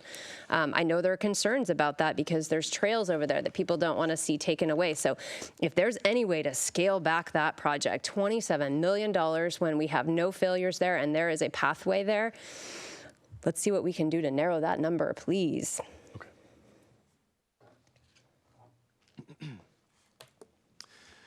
Okay, so we have Councilmember Stewart, followed by Councilmember Treen. I don't think Councilmember Treen has had a turn yet, so I've already gone once. If you would Okay, like to go. Councilmember Treen? Yep. Hey, Doug, so I'm just curious, so Sammamish TMP Chapter 4, can I see 1, 2, and 3? Yeah, those are being worked on right now. And the discussion for tonight, because it was focused on the projects, that is the main chapter in the document that talks about the project. So we will absolutely be talking about the other chapters relatively soon. The hope is by the May meeting to get that That's the squared May away. meeting? Yeah. All right. Well, that was easy. A couple of questions. When we did the survey, how did we reach out to people?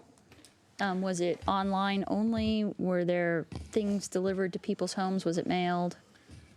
Yeah, great question. So we hired a firm, NRC, National Research Center, and they do these all the time. They're a very well-renowned firm, and they mailed surveys. So they generated a random sample. They then got the addresses, put postcards. We mailed 3 items to households. We mailed a postcard that said, hey, you've been selected. Keep an eye out. In the next week or 2, you will get a survey. Then following that, we sent a survey. Okay. And then following that, about 2 weeks later, I believe, a second reminder saying, hey, this is please fill out your survey.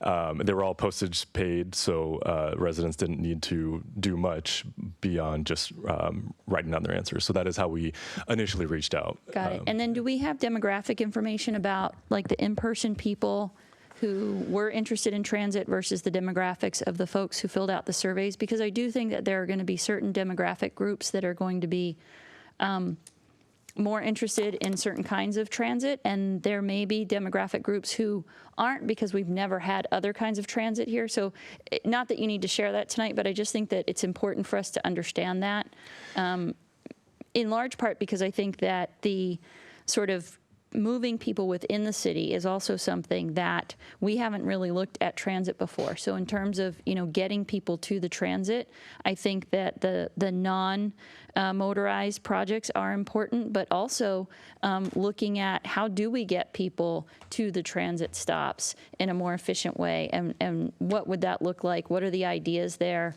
And what is the most efficient, both fiscally, as well as environmentally.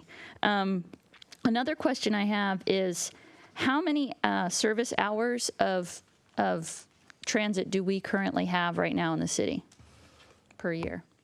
Get back to you on that one. Okay. I have it. I could pull it. I I just want to have that data before we start comparing ourselves to Seattle, because I would venture a guess that we are orders of magnitude lower than Seattle. Seattle has 350,000 hours of service every year, which is pretty significant. And I'm going to venture a guess that we have, more like 3,500. So I think we need that data again to understand when we want to compare the efficiency. I get that it is not free, and it is certainly not a cure-all. But I think we need to have that data. The other thing I think we need to also understand that I'm not sure we've addressed, which is public safety issues, right? So which projects have significant public safety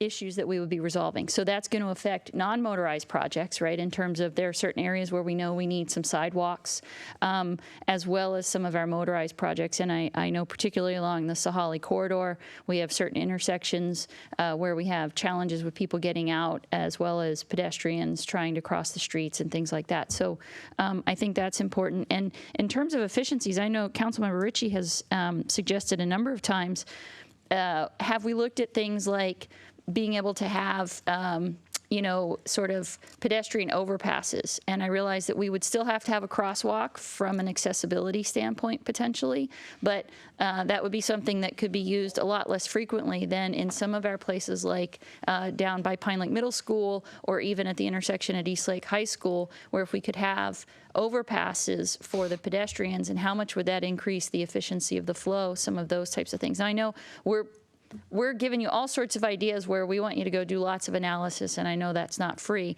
but it would just be, I think it's important, again, when we're looking at project lists of $500 million, that we at least understand, even if it's just I won't do it because we're not supposed to touch, kind of a high level, what would something like this cost, generally speaking, and what kind of efficiencies could we look at?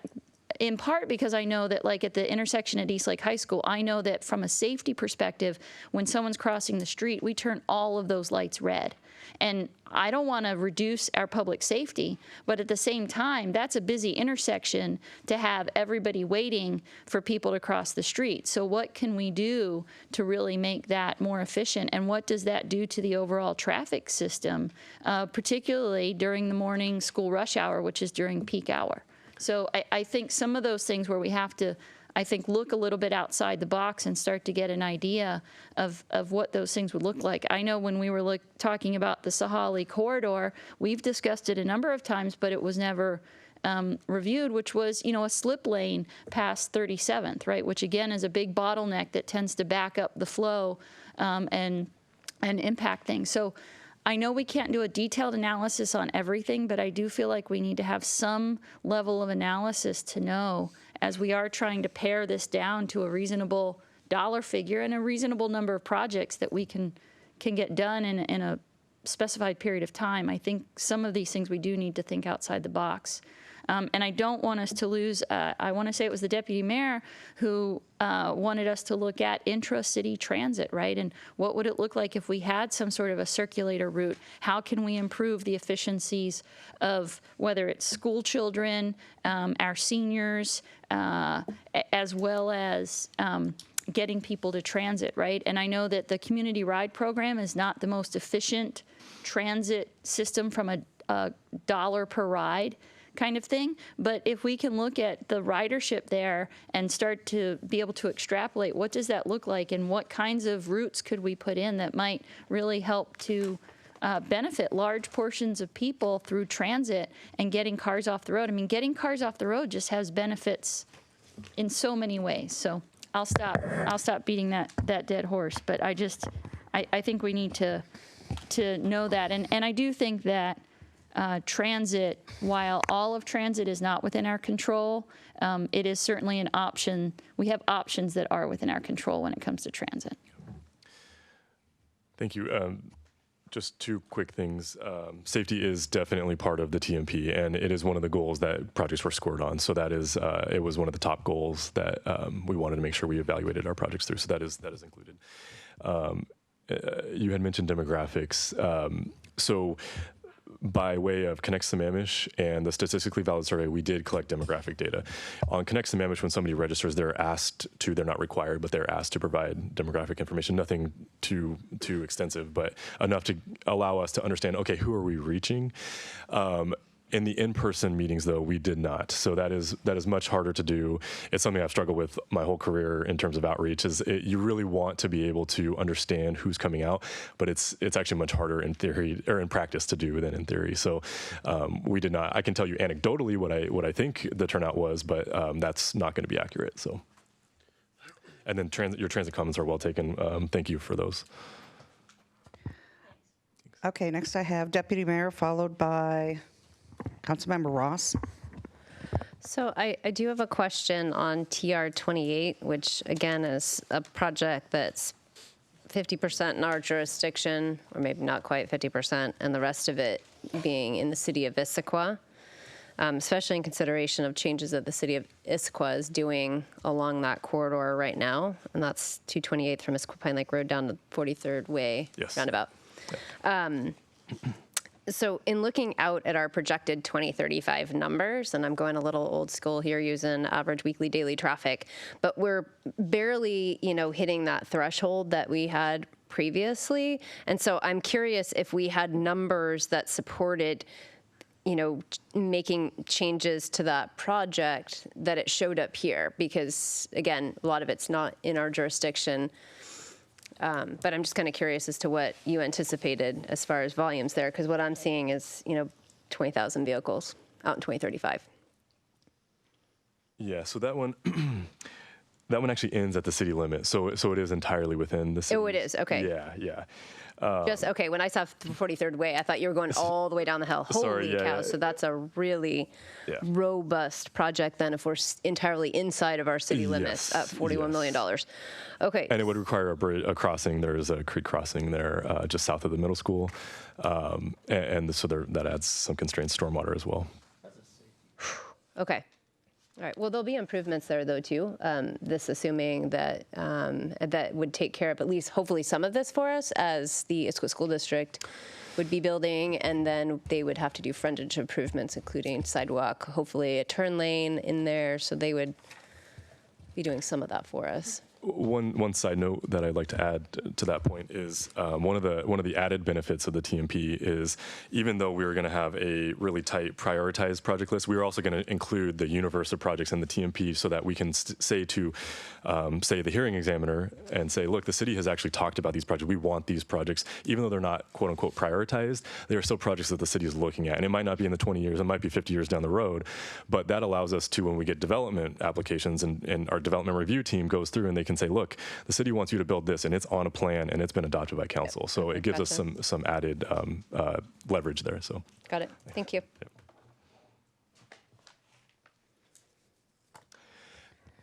Councilmember Gamblin. So I just want to make a real quick comment. There's a number of council members asking about demographics and what the public preferences. What the public preferences were in demographics. I know the survey and this report is really long, but there's a lot of detail in there. I read it, and it's a pretty cool survey. It's great. So if you want any further real detail and they get kind of granular, this is a good one to read. You can really nerd out on the data. And, you can, and a lot of that's been asked here is in there, so it's worth a read. And the other thing to that point is, beyond demographic data, we also tracked the quadrants of the city that people were responding from. So we had basically at this intersection, 228th and Southeast 8th, we said, okay, northwest of that is one quadrant, northeast of that is one quadrant, and et cetera. So we can actually cross-tabulate the results and say, okay, people in Southwest Sammamish think this about projects. The people in Southeast Sammamish think this. And then you can even get further into it and say, people in Southeast who are homeowners think this. So it's a really fascinating data set. Okay, Councilmember Ross. So let me check my understanding what you mentioned earlier. If we take a project or projects out, you'd have to retest the impact on the concurrency. That is true, and it does depend on the project. So to the point of Deputy Mayor Malchow, if we did take out TR 29, we would definitely need to rerun the model just to make sure that we're still resolving future failures. So it depends on the type of project. Connectivity ones tend to be ones that will need to run again. I'm trying to figure out a way to narrow this list and the back and forth that may be required, because if we decide these, you go back to your office with the modelers and retest it, and then, oh, that doesn't work, come back. It's a back and forth. And the couple things I'm thinking is, do we consider finding a solution that costs only $200 million or $150 million or some variation much lower than the 560, which is going to grow over 600 when you add the town center projects? We can't afford 600, and 400 is a big number. So what about 200? Is the way for us to get through 2035 with $200 million? These are all pre-checked priorities. They pass the qualifications to get on the list. So maybe is it of value for you to help recommend how do we get to a lower cost alternative that helps us pass our concurrency? That's a great question. We might need to kind of, I don't know if you're... I think we appreciate that. I mean, that's obviously the next step, is identifying kind of what are some of these packages of projects. So interested tonight just to hear the projects that are getting the most chatter from council, the types of comments you're having. Something that we're going to be working on as a team is kind of feeding back on if there were potential packages of projects, if you wanted to maximize towards safety. Here's the types of projects. We've talked a lot about the community is very concerned about traffic congestion. So what are potentially some projects that would really address that specifically? So that is kind of a next step. We haven't thought about an exact amount. And I think, one of the council members tonight has mentioned, that there's the historic way that we've funded transportation here.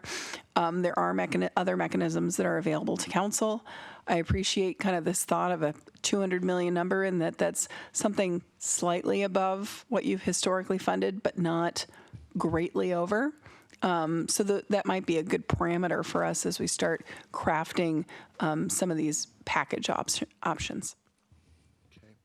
And as something I don't think you'll answer now, but if you can go back to finance and help reassess the 140 million projection, and historical data is only good if your history represents your future.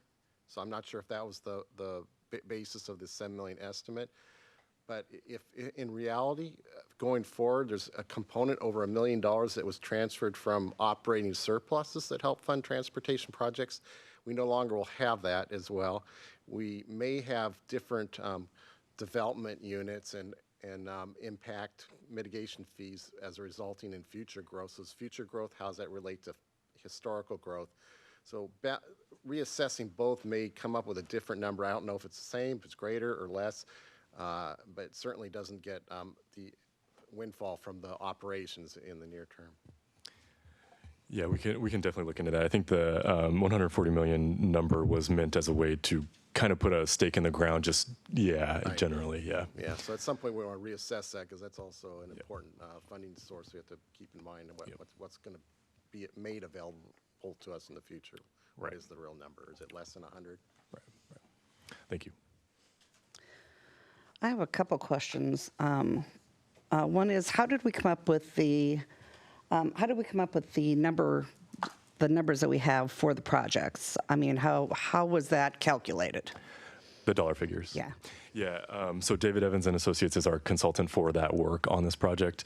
They have an engineering team that does cost estimating on everything, all kinds of things, and they we gave them the project scopes. We gave them as much detail as we could. We mapped out the more complicated ones. We mapped them out. We told them, this is the scope, these are the challenges in the project.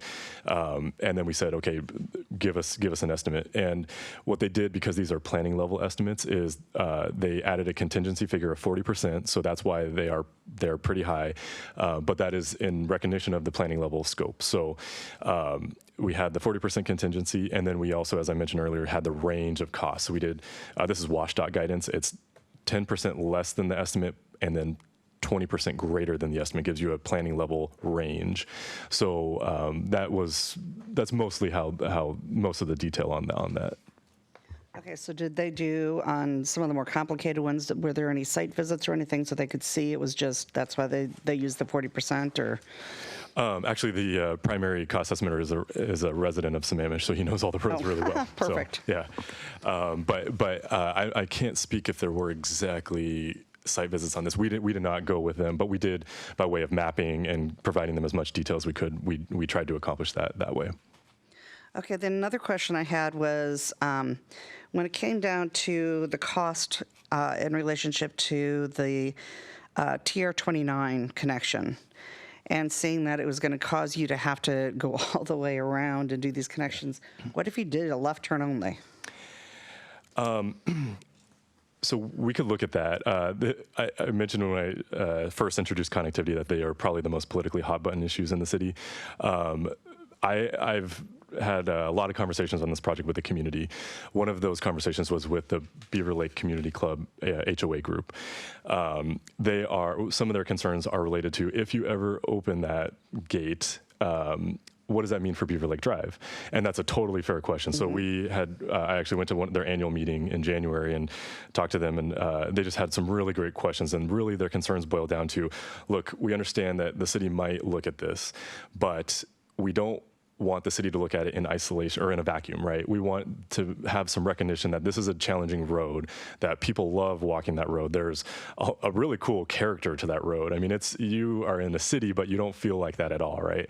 It's a really awesome place to drive and walk. And but there's recognition that if there's a greater volume on that road, you absolutely need to add safety measures to that, whether that's mini roundabouts. Oh, I agree. That's why I'm wondering if getting out of, because I'm picturing it, and rather than going right and going around that lake, you'd be going left and going, okay, I see that's what a you're more saying. straight route. Yeah, and that's a good point. I think if that was the route, if you go left instead of around the lake, the benefit of that connection is likely not as great, because where people really want to go is the northwest direction, right? It really cuts off a lot of the distance. If they're just going south, they're ending up back on in this case 32nd Issaquah Beaver Lake Road. So yeah, to me it is it's a safety issue, which is one of the things that I heard a lot when I actually doorbelled in there. Okay. I know the people that live there right around that vicinity are not. I know what their issue is, but there's a lot of people in there that have the safety issue of the fact that that is such a big development that is one entrance and exit. So I look at it as a safety issue from the standpoint if there's something that happens in there and they have to get out, they don't have another way out. Right, and that's a very good point. To your point about making a left instead of a right at that intersection, we could definitely look at that. We can get back in touch with our cost estimators. Yeah, because it would cut down traffic. It would be dramatically cut down because you wouldn't have the people that would be going around the lake. The people at Beaver Lake wouldn't be upset because the traffic wouldn't be allowed to go there. Yeah, that's a good point. Thank you. I think our acting director, Cheryl, wants to make a point too.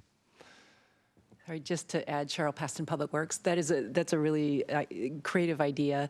One concern, and we will look at that, one concern I can see, though, is that actually might create a different kind of barricade. You're sort of moving it from Belvedere, now it's on Beaver Lake, that people can't continue around the lake, right? So if you prevent anybody from making a right-hand turn, you're also probably preventing people that are already on Beaver Lake to continue around the lake, if that kind of makes sense. Well, I was thinking about the way that you would enter the way that you would turn it to enter the road would just make it very, pretty much impossible to make a right-hand turn. It would be really sharp. Yeah, we could Right, I'm thinking of people that are already on I think it's West Beaver Lake Drive, to continue around. You essentially would be keeping them from making the entire loop. So it's a kind of a different kind of barricade. But we will look at, I can draw some. Okay. But we can certainly look at that. That's an interesting idea. I hadn't thought of that. Thank you.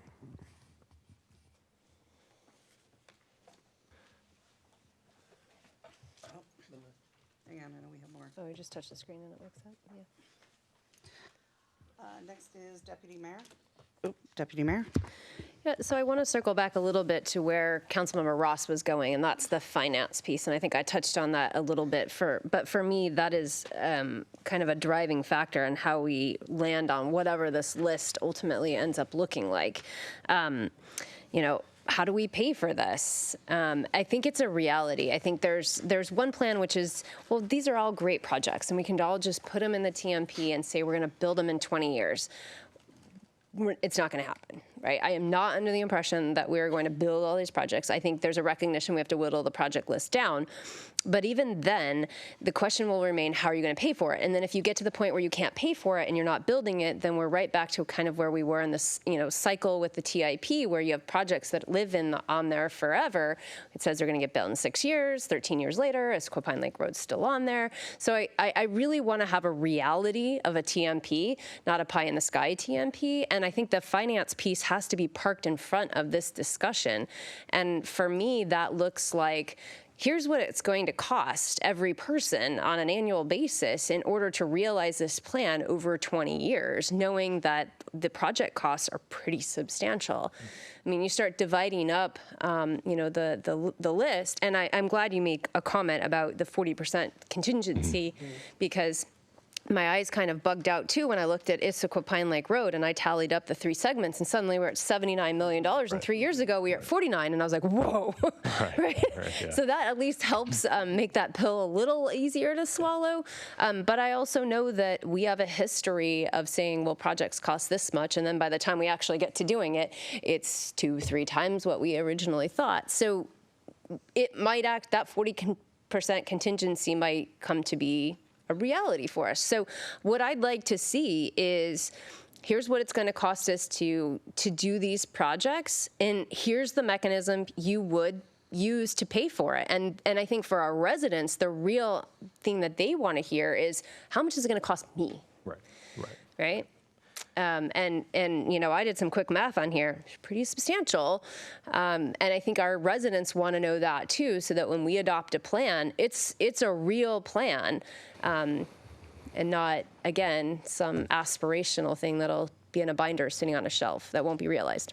Absolutely. I think that's a great point. And I think one way that we will continue to message this is that, yes, it's absolutely going to cost us a lot of money, but there are some huge benefits that we can really realize and help alleviate some of the frustration that has gone on related to traffic, and show the community that we are hearing their concerns and finding a way to do it. So absolutely good point. Okay, we have a couple of last questions. I want to remind everybody we've got 10 minutes left.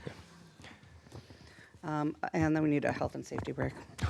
Okay, so Councilmember Ritchie. Thank you. I think what would help me, just while we're kind of going up and down of what would help us, I guess that's what we're doing. I agree that there's a lot of things on here that I'm not a big proponent of taking things off right now, because we've heard from the public, and this is a reflection of what the public says they want. And I think that the political decisions we need to make as an elected board here is to figure out how we're going to pay for it and when are we going to do it. And I don't think we should be at least as far as I'm concerned, I don't think we should be in the place of taking things off right now. I think we should be in the place of, looking forward, how do we actually get these things done, and how are we going to pay for them, and when are we going to do them? And that does not mean taking things off. Having said that, what would help me, just in terms of going forward, in terms of helping my decision, would be how you presented this just on page 3 of your big 11 by 17 or whatever it is page here. Mm-hmm. I think it's kind of cool that you've broken it out in terms of concurrency.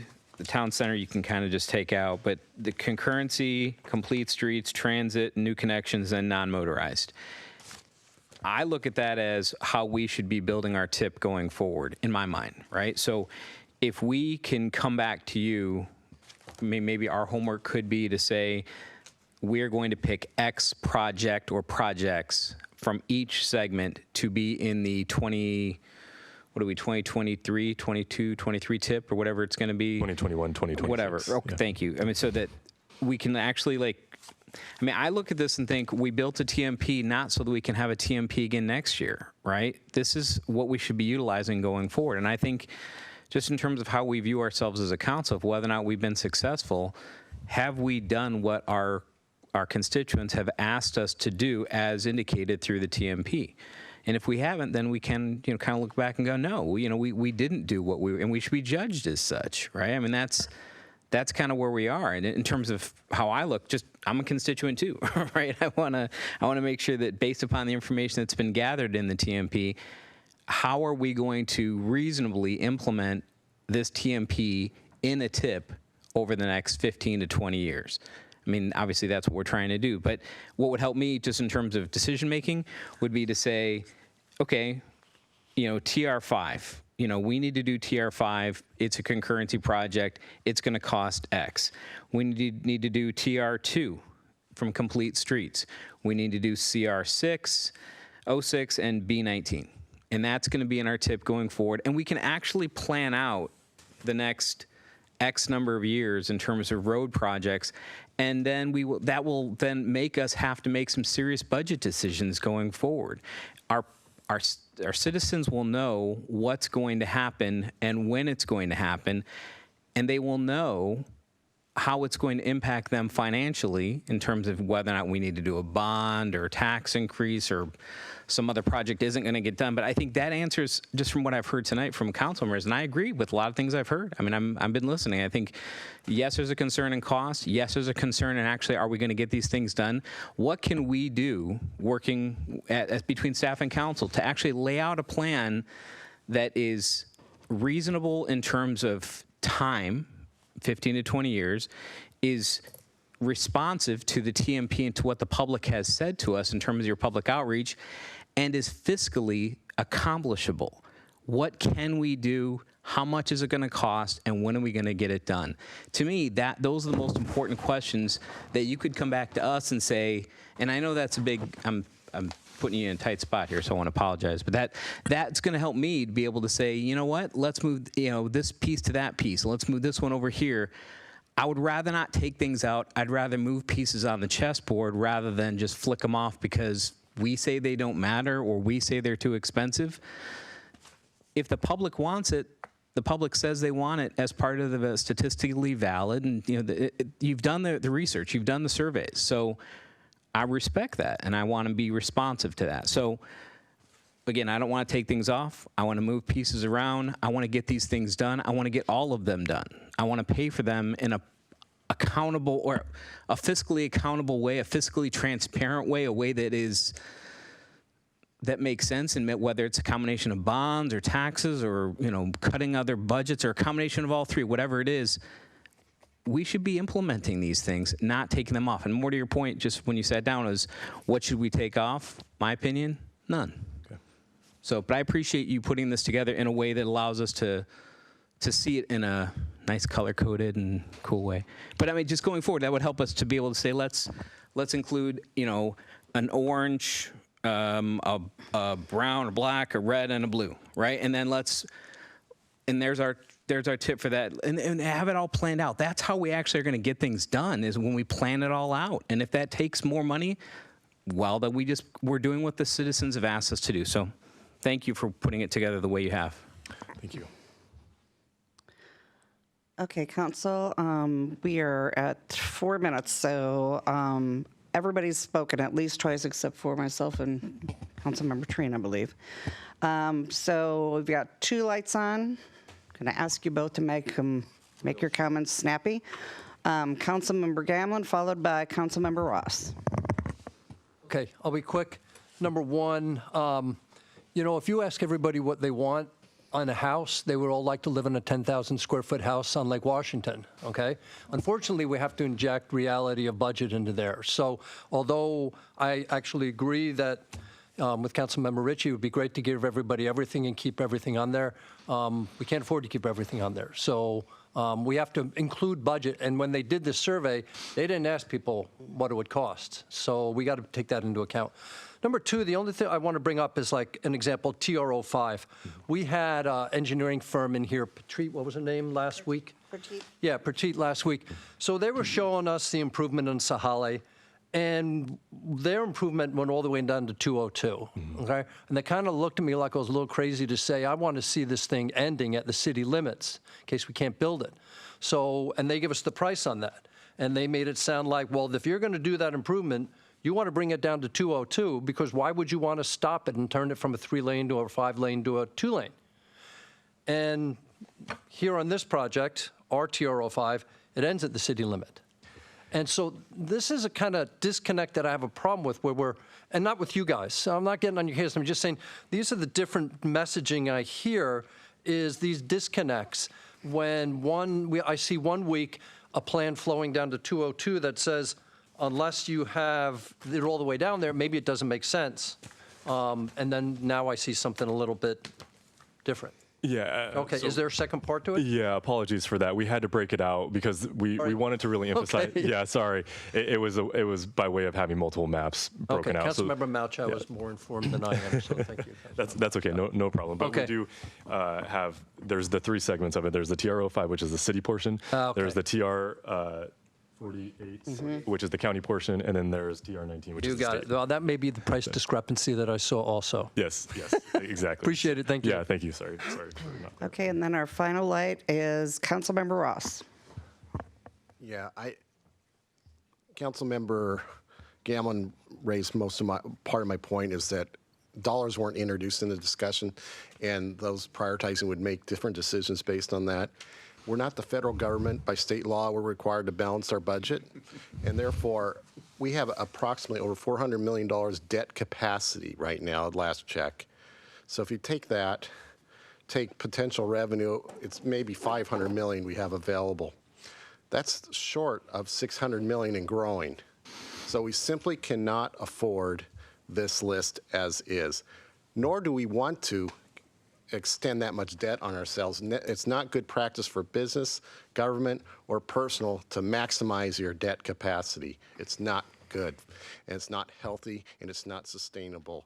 So we really need to go back to affordability in our listing and really trim this down. Thank you. Okay. I think that what's going, I know I will have to send you my thoughts and my project list, so. Mayor, if I can address this funding question, we do plan to come back to the council to have a discussion about funding.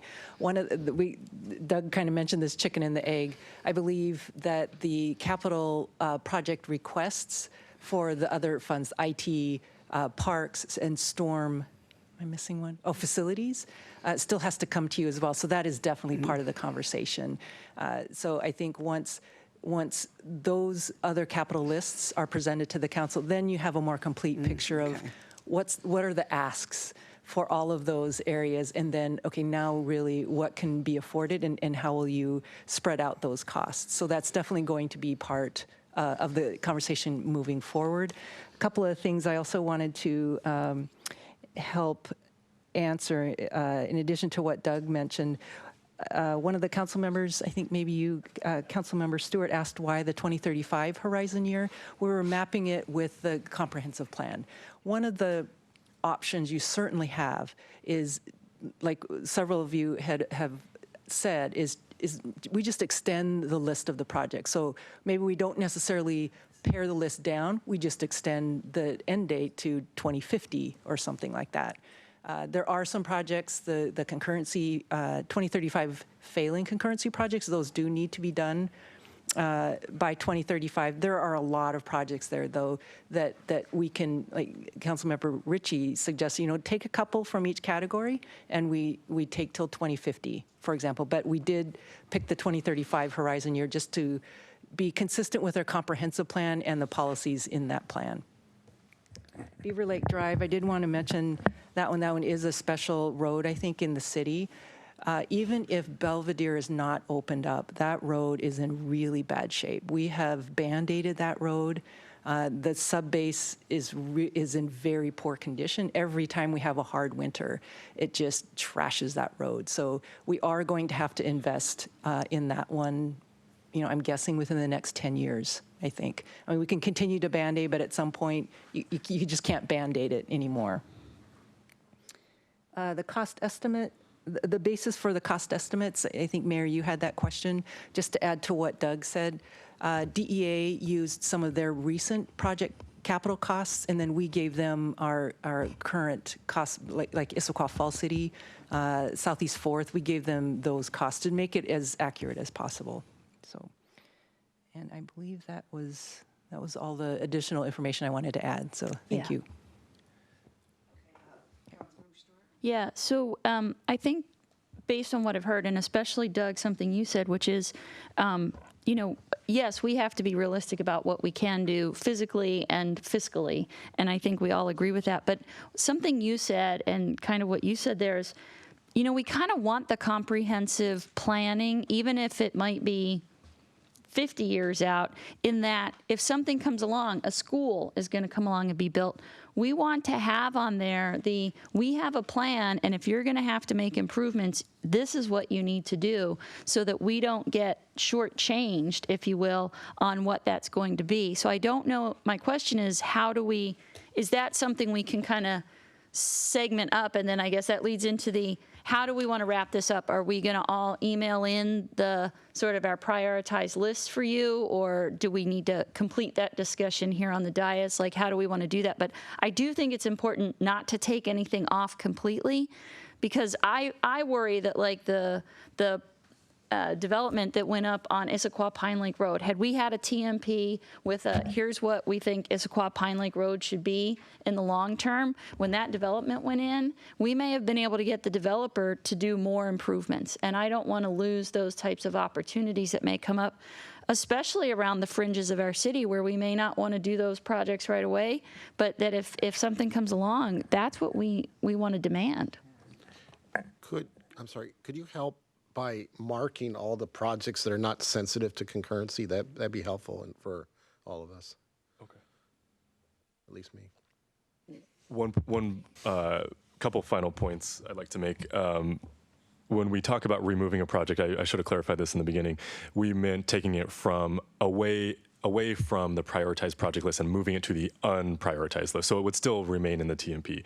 So we'd have a much larger non-priority list, if you will, and then in that case, a little tighter prioritized project list, but it would still be in the TMP.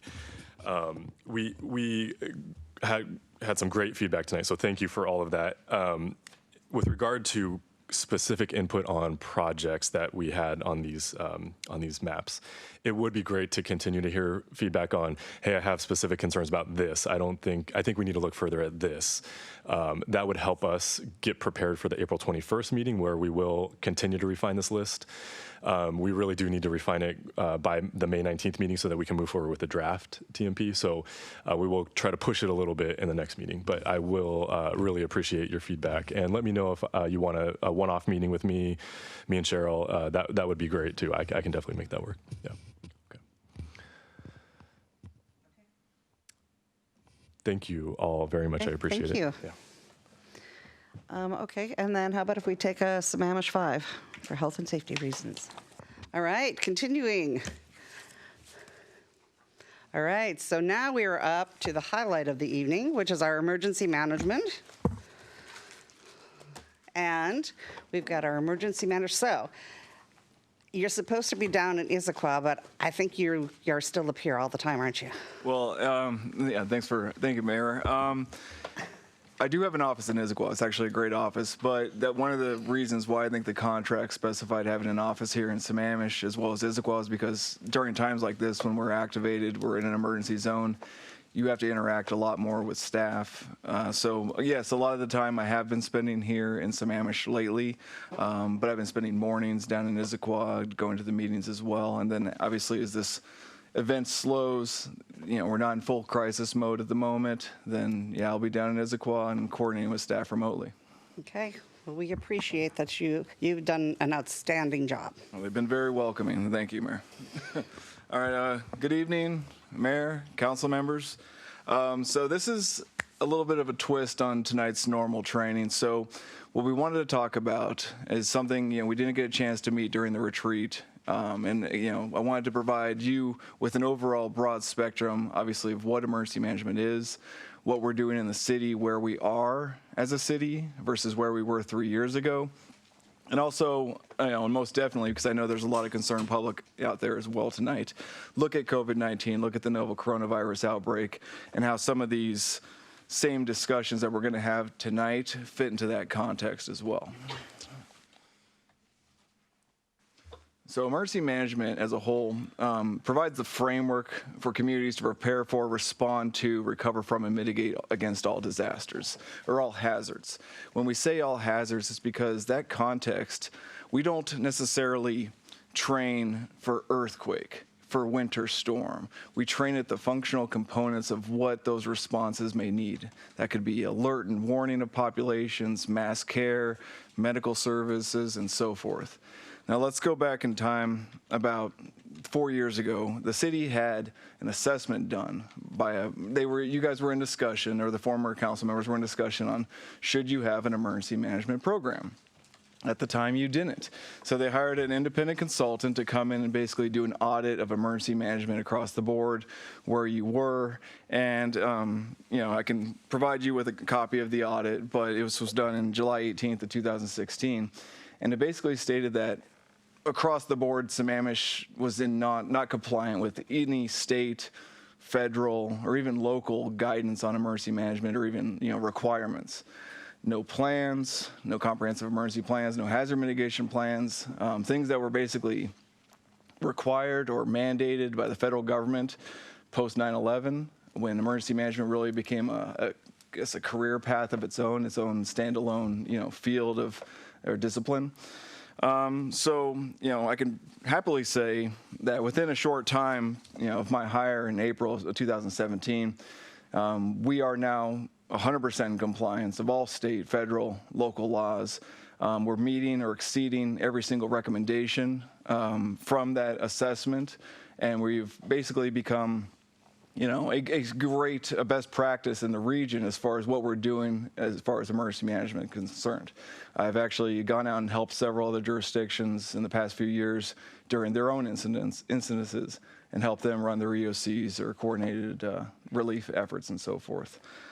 So we are in, I would say, much more better standing to face an incident than we were 3 years ago today. When we talk about disasters, a lot of people get confused. They don't necessarily know exactly what a disaster is. In a nutshell, a disaster is when you have more problems than you have resources to fix them. A day-to-day emergency, while it might be a disaster for the individual, if your house burns down or you're in a car accident, yes, that's an individual crisis, but we have the capabilities, the first responders, to deal with that. When we get a snow event that melts in 6 hours, and our public works crews are able to maintain that quickly and effectively, that is within our day-to-day scope. It's when the events go beyond our natural capabilities, and it's not just the city of Sammamish, this is across the board anywhere. You are going to have more problems than you have solutions for. So what we do then is we look at identifying what are our top priorities, and those never change as far as life safety, property preservation, protecting the environment, and then slowly trying to getting society back on its feet again, so societal restoration. Disasters can occur with no notice, or they can be a slow onset disaster like we're facing now. We can see things coming, and for the most part, they're not really unexpected. I see sometimes disasters framed in the context of, it's unexpected. We know it's going to happen. We use a term quite often that it's not a matter of if, but when it's going to happen, so we can't necessarily be surprised when it does happen. They will overwhelm. It's not a matter of if. They will overwhelm local and regional capabilities on a large scale. Lives will be endangered. Property could be endangered, and the environment is often endangered as well. And as a matter of fact, they will disrupt day-to-day life as you know it. Take, for example, the COVID-19 crisis right now. You are seeing disruptions to day-to-day life at a massive scale globally. Colleges are shutting down. Schools are shutting down. Traditional day-to-day business, people are being forced to telework. They're making hard decisions on where they're going to, who's going to watch their kids. Are they going to be able to visit their parents at a nursing home? And the list goes on and on. You look at the economic downturn as well. So disasters by nature are complex and hard to deal with, and they usually result in cascading failures down the line. So the virus, for example, you're seeing that come across the economy. You're seeing that this could play out for many months. And, disasters aren't necessarily happening in silos. They happen, you could be facing an economic and public health crisis, and a storm could hit tomorrow. An earthquake could hit in a week from now. So I guess you're having to look at the whole broad picture of what you're facing with and what you can do. Now, they are becoming more frequent and more costly. Every year, and a lot of this is, attributed to global climate change. You're seeing more weather-related disasters, more environmentally based disasters. Winter storms are getting more severe. Droughts are getting more long. Floods are occurring more and more rapidly. You see the coastal storms, the hurricanes are getting stronger and stronger. 2016-17 were the costliest years for disasters in human history, or U.S. history, with hundreds of billions of dollars in losses. And if I showed you a graph, it would basically be a slow, chart of ever-increasing billion-dollar disasters across the board. You see the wildfire risk on the West Coast here in California and Oregon. And the situation is, honestly, it's growing. It's a much concern to the fire districts here on the east side, where it traditionally wasn't. It was more on the other side of the Cascades, where we might be at a 5 out of 10 for fire risk now, but in 10 years, that number could be an 8 out of 10, a 9 out of 10. And we really have to look at the growing hazards of what we're facing. So how do we do that? Everything emergency management does is really through a hazard-based lens. We have to plan around our risks. And to understand risks, we look at the types of hazards that we face.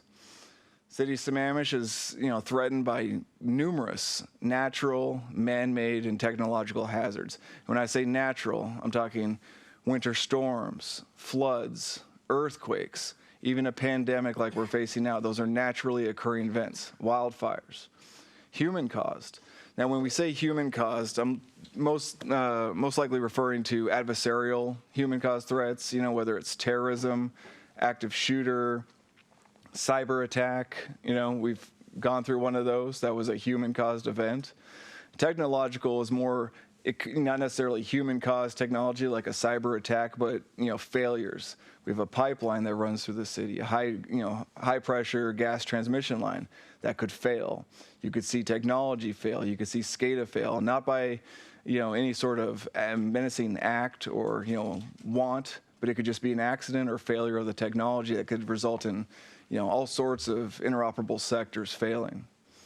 So we look at the type of hazards, and then we have to understand the likelihood or the frequency of those hazards occurring. Are many of you aware of the Cascadia subduction earthquake? It's a large earthquake. It's really kind of the worst case scenario for the Pacific Northwest when it comes to seismic events. Off the western coast of Washington, you're talking a 9.0 or greater magnitude earthquake. That would be catastrophic damages from Vancouver down to Northern California. Now that, on average, over tens of thousands of years, happens about every 250 years. And it really hasn't happened in over 350 years now. So while we can't predict it, we can kind of look at the data and say, well, we're probably due, right? If you look at the map just on the board there, that is just a quick graphic showing liquefaction zones surrounding Sammamish, the red being areas that are going to liquefy in a large-scale, earthquake. And you talk about going to transportation planning, where are our points of exit? They're all along those routes, right? So we do have risk. All those little red dotted lines are fault lines. The Seattle fault runs right across the I-90. And when we talk about some of the hazards and risks that could happen from that, It is a 8-foot vertical displacement north-south, creating that bathtub effect all across Lake Sammamish. So we look at the likelihood. Is this something that we need to plan for because it's catastrophic? Yes. But is it going to occur every day? No. Is it going to occur every year? Most likely not. So the likelihood and the frequency is, what are the events that happen every year here in the city? Winter storms, windstorms, power failures. Those are high frequency, medium, consequence events. We plan for those very readily. We look at the high consequence events as well and say, you know what, we have to be prepared for the catastrophic. We're not going to, just like Councilmember Gamblin said with the TMP, we would like to have everything. We would like to be the most secure, most resilient community ever. But again, there's a cost associated with everything. So again, when we look at how we plan, how we mitigate some of these risks, we take cost, we take time, and we take reality into the equation. Because most people don't think about emergency management until something bad happens. It's during those gray sky events, and then it's the blue sky events that are really 95% of the time for a city. So they're not wanting to say, well, I'm going to dedicate all my city budgets to making, to emergency management. I know that's not going to happen, right? Or maybe, I don't know. But, we do have to look at reality. And the reality is we do face threats every day, and we do have to be prepared. So we're going to talk about the phases of emergency management. And this is really what we do. Everyone likes to think of response. It's glamorous. It's the action shots. It's saving people from a crisis. But in reality, that is 3 days post-event. All of the planning, the mitigation, the recovery, that truly is the long road. And so I'm going to talk a little briefly about each one, and then I'm going to put it in the context of you as council members. What does that mean for you as an elected official, and what really is your role in these phases?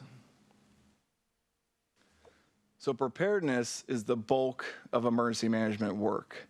It is all of that blue sky planning where we write emergency plans, we conduct training, we exercise those plans, we're constantly testing and evaluating them to see what works, what can be better, and conducting that community outreach. Now, Sammamish has been very proactive in doing this over the last couple of years, even before through the acts of the Citizen Corps Council. Our plan writing, we've written comprehensive emergency management plans. We've written our hazard mitigation plans where we identify the threats and the risk, and then we come up with solutions on how we're going to fix those. We've written continuity of government and continuity of operation plans, something that we're activating and refining right now for this pandemic. So if we do lose 30 to 50% of our workforce, we will still be able to ensure essential functions of government are maintained through succession planning, through delegations of authority. We train regularly. We have an emergency operations center team that trains monthly. We do exercises with the city. We exercise our volunteers and our affiliated volunteers. And we roll up to annual exercises that, it's a big full-scale exercise with drills, and we activate the EOC and we run them through injects to see what would happen. Even a normal, a smaller crisis, such as a winter storm, we exercise these plans to see what would happen when it gets worse. So we do after-action reviews as part of every winter storm activation, say, what could we do better? How do we know if we succeeded? How do we know if we failed? So we're constantly weighing those options. Community outreach is a critical component of my job as well, or any emergency manager's job. Through CERT training, developing emergency preparedness guides and Sammamish-specific outreach material. The one on the top right there, that's actually on our website. And when we go to the hazards within this was written a couple years ago, it actually has a page on pandemic virus, what you would do, how you would prepare for that. And so people that have actually, they've looked at it, they're making a plan, getting a kit, knowing how they would be informed, it brings comfort to them. I've had several people ask me, how do you prepare for the coronavirus? What have you done? I said, I've done absolutely nothing because I was prepared kind of before this happened, right? The coronavirus has done more for, be 2 weeks ready than the Cascadia earthquake has done in the last 15 years. It's inspired people to go out and, wow, I really might have to stay at home for 3 weeks. I really might not be able to go out. Schools are going to be disrupted. And I guess it really kind of takes that nudge sometimes and this, not to just, downplay the severity of the COVID-19 outbreak, but sometimes you need a little bit of risk to get people motivated to prepare. And unfortunately, when you wait to the time when everyone's trying to do that, that's when you start seeing supply chain shortages. You have a global crisis where, shipments from other countries are being delayed, ports are being delayed, and you have workforce, issues across the world. But our community outreach, we have preparedness fairs every year. They host, I think last year we had about 800 to 900 people at these events. We're doing training twice a year with our CERTs, our Community Emergency Response Team, and we have an affiliated CERT program now that actually trains them to fill those gaps in disaster assistance, just as volunteer organizations across the nation would be coming here post-catastrophe. We understand that it's going to take 2 weeks, 3 weeks to get those big logistic chains moving. So we need volunteers and we need supplies in our city that can help support these staffs in the meantime. So what is council's role in preparedness? And if you want, we can do questions at the end, or we can actually do this per phase, however you would please, Mayor. In preparedness, it really is coming down to a little bit of familiarization with the laws as well, right? Federal, state, and local policies. NIMS stands for the National Incident Management System. This is basically the federal guidelines that say how all governments across the board, across the entire U.S., how we all play in a disaster through the National Response Framework and the National Recovery Framework. It mandates things like the incident management system used in a crisis, resource typing, command and control mechanisms. We're all now fully compliant with those, whereas 3 years ago, we weren't. Washington chapters on, the RCWs on emergency management in Washington. Those are the laws and the ordinances that give emergency managers and councils the emergency powers to declare disasters, what that means, what those authorities are, and how we conduct operations within the state of Washington. And lastly, local chapter 2.70, that kind of spells out our local plans on who's involved in emergency coordination committees, again, powers of the city manager, what those delegations of authority look like, and how the city does its job in a crisis. Knowing those, obviously those are policy. Those are things that council can change before a crisis. They can look at refining those. For example, in the future, I'm probably going to make some recommendations to change who should be invited to the Emergency Preparedness Committee or the Emergency Coordination Committee, because rather than it being more inclusive of city departments and directors, it really needs to be involved of the stakeholders of our community that build that community resilience, which I'll talk about in a little bit. Involvement in the emergency planning process. When I first came here, not many plans were making their way to council. At the direction of the former city managers, they would say, okay, well, let's keep this in-house, it's good. And I'm used to working with electeds to say, you know what? This is how your government works in a disaster. You're going to want to be involved. You're going to want to know these things. They used to have a public safety committee as well. So more of the small things to just get touch points with the council so you're aware of what's happening, aware of some of these capabilities. Because the last thing you want to do is try to learn this when something really bad happens, right? You want to be aware. You want to be able to reassure the public that the city's doing its job to protect them, because that really is our #1 goal. And if you look at essential functions, when we look at our continuity plan, there's a lot of things that we do that we put on hold, but life safety isn't one of them. Supporting the emergency management initiatives through budgetary processes.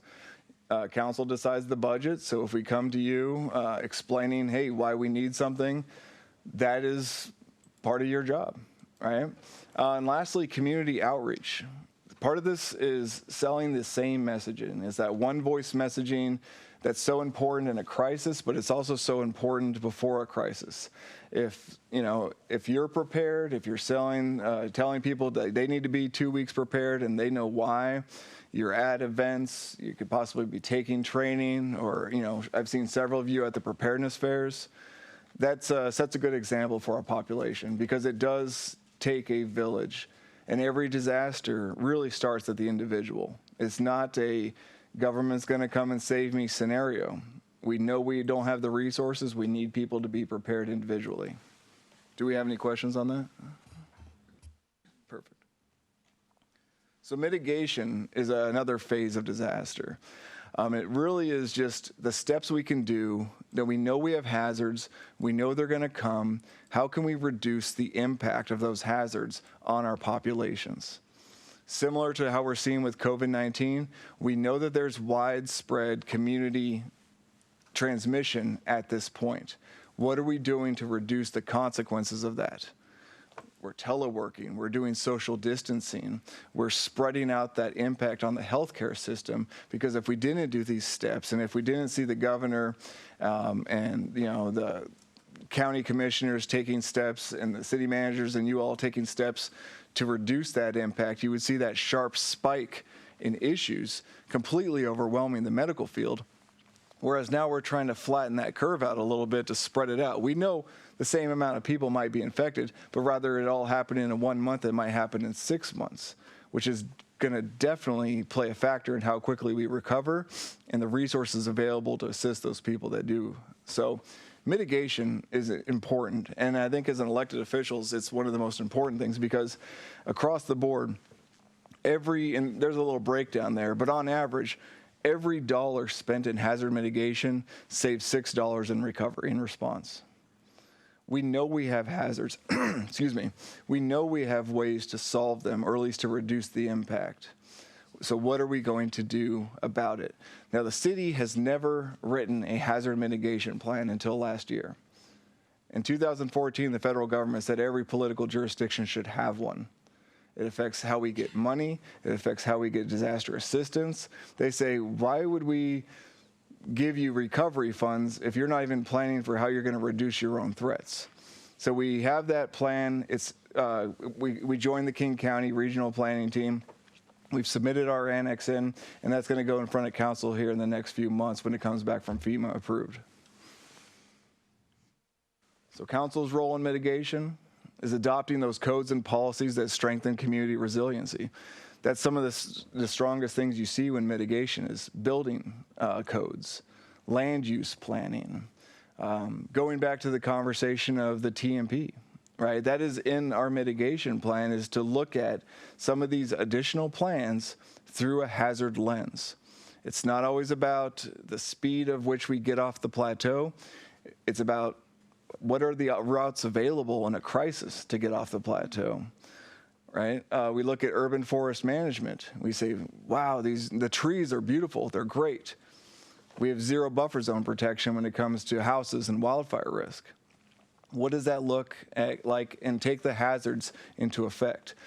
Buildings in America are built very strong, right? And for the most part. Now, see, there are areas in King County that have plenty of unreinforced masonry structures. Sammamish is not one of them. We have a fairly new stock of buildings, which means stronger building codes. But it's not about, it's not the buildings that usually kill you. It's the things we put inside them that will. So education around that, ensuring that our public facilities are going to remain standing no matter what and remain operational. We build to a life safety standard. It doesn't necessarily mean the building will still be usable or habitable after the threat. So I've seen several jurisdictions strengthen building codes, look at land use planning to ensure that we don't have subdivisions with a single point of ingress or egress, buffer zone protection around buildings, around critical infrastructure. All of that's extremely important. Hazard mitigation plan. Now, again, that is a plan that goes in front of council for adoption. It will be going in front of you this year. We've worked with King County. King County has submitted their whole regional plan to the state. It goes to FEMA next, and then it will go in front of you for adoption. Again, we can alter that to suit our needs as well once you see it. Funding of those mitigation strategies. So some of these can be soft mitigation, such as more outreach, more training, working with limited English-speaking populations to ensure that we can alert and notify them in a time of crisis. And others can be hard mitigation, such as retrofits or strengthening utilities or wastewater, anything that could possibly break. We're looking at that and seeing, okay, can we reduce that risk? And lastly, again, I said the inclusion of hazard analysis through other city plans. When you look at things, look at it through the context, or at least include that context of what a hazard is. We've done the threat assessments. What does that look like for traffic? What does that look like for building? What does that look like for our comp plan in the future? Let's talk about response. This is what, again, most people think about in a large-scale crisis. These are the actions immediately taken to save those lives, to protect the properties, and to preserve the environment. Excuse me. How we do that is written, basically described within our Comprehensive Emergency Management Plan, or CEMP. We're in a constant state of revising that plan. We have one. We're figuring out what works. That's, again, as we test, as we train, it basically spells out those emergency support functions of how a city operates. And those functions being mass care, firefighting, law enforcement, public works and engineering, communications, infrastructure, energy, and so forth. So each one of those emergency support functions has a primary or dual primary agencies that are responsible for coordinating that. And they have numerous supporting agencies that help guide those efforts as well. Excuse me, it's just a dry throat, not a cough, I promise, right? All of that comes together within our Emergency Operations Center. Now that can be done virtually or that can be done in a room. That Emergency Operations Center serves as the focal point for coordinating a disaster. We look at resource shortages, we look at availability of priorities, we develop that common operating picture and situational awareness, and we develop incident objectives to meet the needs of the disaster, of what we need to happen. Council, part of what you need to do, you did tonight. Approving that proclamation, right? That provides us with the authority to actually enact those emergency powers as we need. Those powers could be to enter into emergency contracts, mutual aid, revise policies and procedures, or in this case, how we meet or how we work. Another one of your jobs, really, your goals is to understand what we're doing, the incident objectives, obtain those daily briefings to the city manager or myself, and maintaining that situational awareness of where we're at, what our objectives are, and how we're going to solve the problems. Providing policy, providing some of that authority, providing that strategic direction to the pitcher. Consistent one-voice messaging is also critically important. Right? We activate a joint information system, and in some cases, in a large-scale disaster, it's a whole center with public information officers from around the area, from different agencies, to making sure that we are selling the same messaging. For example, COVID-19, how many mixed messages have you heard?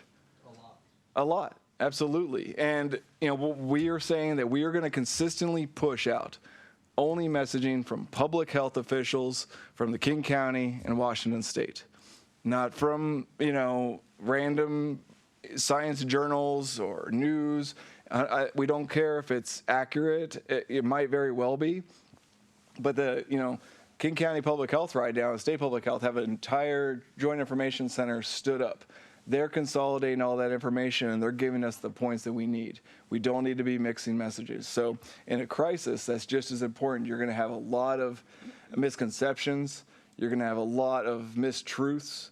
And we want to reassure the public that they're getting the right message and that message is coming from us, even if it's directing to another agency, like in this case, public health.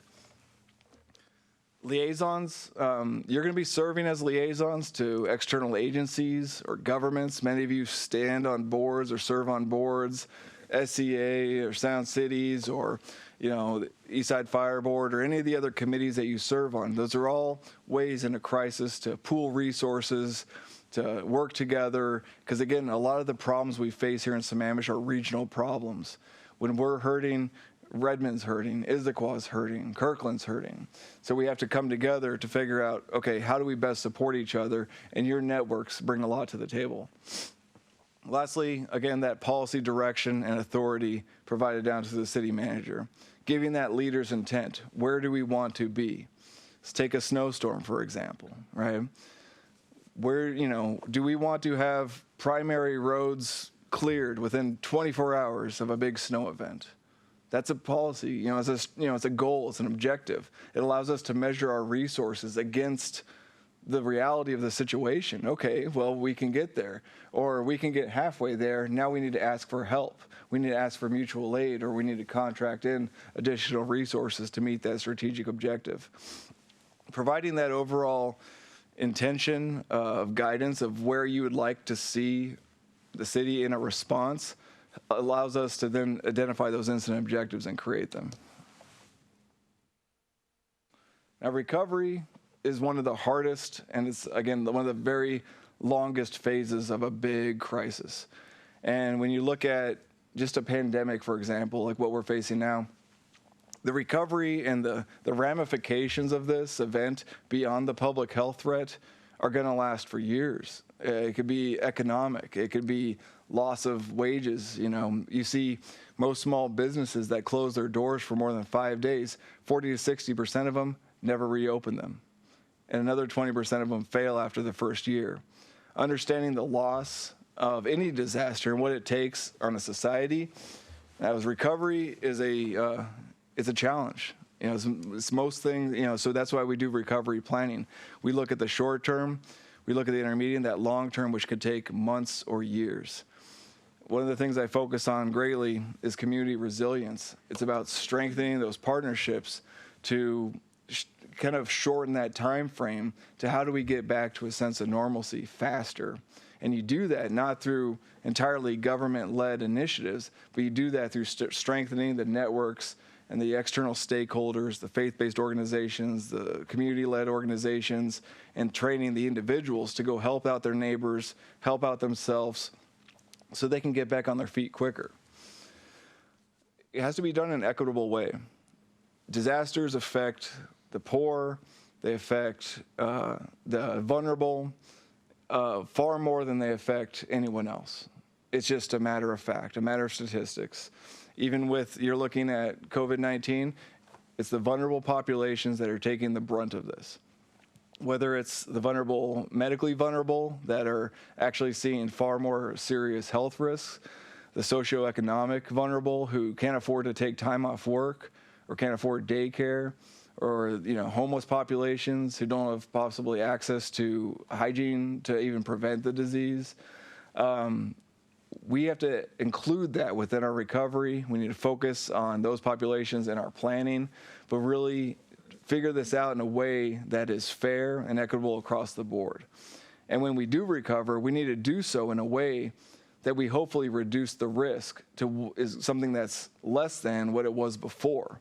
We don't want to, our home flooded, I'm going to rebuild in the floodplain again, right? I want to build it stronger, and we do that through post-disaster mitigation grants. Council's role in recovery, I want you to meet with those impacted residents. You represent the populations that we all serve as electeds. Understanding what their needs are. And I'm not going to ask them, hey, what do you need? I come to a disaster, I have a pretty broad understanding of what people need.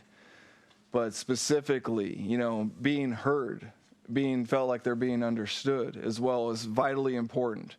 Obviously you're going to see in a big catastrophic disaster, you could have other government officials coming to Sammamish to visit, news organizations. You might be speaking at press briefings, working with our PIOs and our city managers on these talking points. On the long-term recovery, consider those mitigation projects that are going to reduce our risk. Are we buying back land? Are we, do we have a chance to rebuild stronger than we were before? If we, sometimes you're given a clean, slate to start over with in a catastrophic disaster, and you got to figure out as a city, what do you want that future to look like? Continuing to provide information again to your constituent networks, understanding the type of disaster assistance available You know, who's paying for what and what type of disaster? Snowstorms, it's nearly impossible to see a declaration out of just a snowstorm, right? It has to meet historical records and stuff like that. So we can't expect that every problem we face to just throw money at it till it goes away. With a viral outbreak, there was a question again about budget during the proclamation today. We're really not eligible for too much money under a viral outbreak other than emergency protective functions. It's because we're not losing infrastructure. We're not, roads are not being damaged and things like that. And FEMA doesn't own this disaster. Health and Human Services does under the federal government. So there's different types of assistance offered for different types of crises. And we talked about after action reviews with the staff. I want to get council involved in that as well. What worked, what didn't, what would you like to see differently in the future? Maybe, and not at a tactical level, but at that broad 10,000 foot level that you're all at. And I think that takes me to community resilience. And we talked about that. Emergency preparedness has been the hallmark of of emergency management for years. Be informed, make a plan, harden your resources, have a kit. And it never really brought into what the community is doing as a whole for the well-being of its population. And through disaster after disaster, they look at what communities fail, what communities succeed, what communities in reality are more resilient of facing these crises. It's the ones that combine the both, well-being of their populations and the prepared population. It's the populations that have networks of social networks and friends and families and colleagues that they can help each other. And you see that in Sammamish. You see a very tightly woven, population that is looking out for one another or supporting one another. That is a more critical factor in how a community recovers than almost anything else. Because we know, again, governments are going to be overwhelmed when it comes to resources. 65,000 people, 3 fire stations, right? 65,000 people, half a dozen police officers. There's not enough resources to go around. But if people are resilient and they're looking out for themselves and then they're looking out for their neighbors and they're able to help someone get back on their feet quicker, or they're able to help someone so they can get to work faster, or they can focus on, fixing their home faster or working with insurance, that is one less person who is now experiencing homelessness. That's one less person who is financially insecure. And that shortens that recovery time. So it allows us then to quickly bounce back. We used to, when we thought about emergency management, we thought about it, we want to harden communities. We want to strengthen them. And I could take a 2x4 and I could smack it down this table and it'd be tough. It'd be hard, right? But if I put enough pressure on it, it would eventually just snap and it wouldn't be fixed. I want to get Sammamish, I want it to be a giant leaf spring. I want it to just be just as hard and just as strong against these stresses that are coming at it. But when you put enough pressure on it, it bends and then it can come back quicker to its normal shape. That's community resilience. And that's really involving not government, but all of the stakeholders that really make up Sammamish. And, as council, you have networks. You have, people, and people, and you know community leaders that we need to be involved in this process. And really, as I guess the takeaway from majority of this training is being that advocate for emergency management and emergency preparedness across the community is really one of the core functions of what you can do, and it really would help us. Do you have any questions?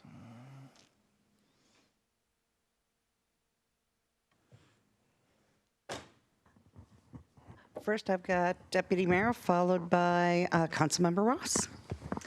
So first, thank you. I think this has been a long time coming. And the irony of this presentation, one might think it has to do with COVID-19, but we've been actually asking for this for a really long time. So it's the timing is just simply ironic. But I really appreciate pointing out several things, both to council just to kind of get us up to speed. I had no idea we were working on a mitigation plan that we'll see later this year. And so those are all great things, because I think that really speaks to that resilience of our community that you talked about. And that emergency preparedness guide. I mean, there's a lot of really good, robust information. Would love to see Kate push that out, because there's fire route escapes from your house in there. There's like an essentials kit of all the things you need to do. Things that people are probably right now going, I really need to do that, right? Because now we're kind of in this panic mode with, the information overload, some of which may be true and not true, right? But I think people have a heightened awareness, and I think we should really be capitalizing on that in our community by pushing out this really good and relevant information. When I stepped onto this council in 2016, we did not have any of this. And it was really highlighted through Cascadia Rising that Sammamish wasn't participating, right? And so there was kind of this call in the community, hey, what are you doing over there? And we actually, and that's what kind of snowballed this whole thing. So, in 4 years' time, we've really come a long way in our emergency preparedness, and good thing considering we're in the wake of one, and it certainly will not be the last one. So thank you. Appreciate your time and information here. Councilmember Ross? Yeah, thank you for the presentation. It really reminds us how vulnerable Sammamish was over the last few years. And when you came on board, we were very blessed with what you've accomplished over the last several years. You have an impressive resume. Your background is incredible, and so it has really proven itself out. And I'm very thankful as a council member and as a citizen. One thing people just don't know is how dedicated you are to the city. Is during this COVID-19 virus, you've actually reached out to the public, those that were potentially in distress, and made phone calls after hours. I became aware of, and providing resources and information and support. And that's going way beyond the call of duty in my mind, and that's just a real testament of who you are, and I thank you for that. I appreciate it, sir. And one of the things we are focusing on in the city is touching base with the most vulnerable populations. Earlier this week we've reached out to every adult home in the facility in the city, or assisted living facility. Some of these are done in private residences, to make sure that they're in contact with public health officials, that they're in contact with my office, to make sure that they're getting up to speed information, because these are not giant private businesses that have 200 patients. It might be 5 residents or 5, individuals staying in a private home. So we want to reach out to them. Same with Tent City 4. I was down there today talking with the camp manager there to make sure, hey, do you have everything you need? Are you getting the right information? Here's some more information that came out today is from CDC and public health. So it's reaching out to those vulnerable population. And it's not all me. The city has been doing a fantastic job of coordinating some of these efforts. Our communication specialist has been hard and heavy, working long hours, pushing out the information as well. Thank you, though. Well, I have to say, 3 years ago, when I was sitting on the Water District, and we were looking at the city going, because I was sitting on the EMAC committee, and they would always say Sammamish, and there would be, yeah, there's nobody in that spot. And so I'd be sitting there on EMAC, and there'd be nothing there from the city. And we had all of our plans in place at the Water District. And so we'd kind of sit there and go, So now looking at the stuff that you've done, looking at the, you've got your FEMA stuff in place, you've got the regional stuff in place, and you've got you've done a lot of big plans in a short period of time, because some of those are huge documents. I appreciate that, Mayor. So that's pretty impressive. We're taking advantage of the grants. We are taking advantage of the public assistance. Just through the last winter storm event that we had in January, late January, late February, I got us on track to hopefully be reimbursed $1.8 million through public assistance funds that, through damaged Sammamish Landing Park, as well as other, some of the Zaccoos Creek and some of the environmental projects that were damaged in these events as well. So it's finding ways to make the system sometimes work for us and for our residents where it was not happening before. Okay, we have Councilmember Gamlin. Yeah, thank you so much for coming in.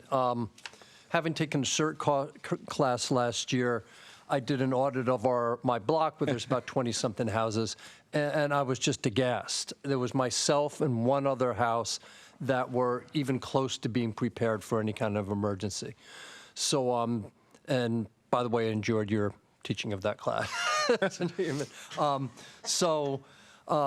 I'm really, really inspired to hear what you're doing, how much the city has progressed in its emergency preparedness, and how much you're looking forward to getting us set for what, as you say, what will happen in the future at some point. So thanks for the work. I appreciate it. It can be shocking. I think across the board, across the nation, the data says that 7 out of 10 homes aren't prepared. And that could be, we're trying to reduce that number every day in Sammamish, so through training affiliated volunteers to basically be mini clones of me in some of these outreach events where they can go out and, we'll talk at HOAs, we'll talk at, the Chamber of Commerce, at business groups. I've even spoken at a gardening group in Sammamish, right? Because, hey, you're growing food, right? Let's be prepared. But it's working those networks. And again, if you're all spouting the same message of preparedness and everyone is, then eventually it will catch on. And it's these little events like this that, again, spur action. Thank you, sir. I know I've done your CERT program, so Yeah. so I think it's a great program, and I want to thank you for giving us the presentation. Thank you. If you have any COVID-specific questions, I'd be happy to answer those as well. Okay. Thank you. Thank you. All right. Thank you.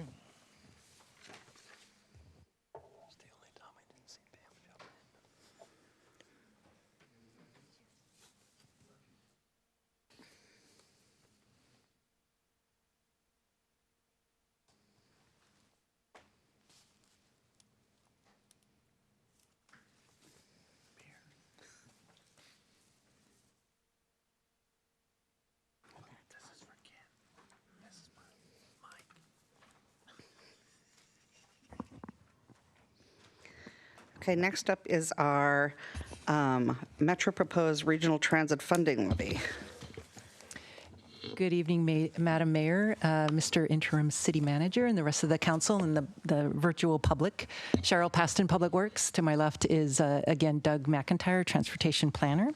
We're here actually just to receive comments and input from the council regarding a levy that Metro is proposing to put on the ballot in August. All the information we have is in the packet.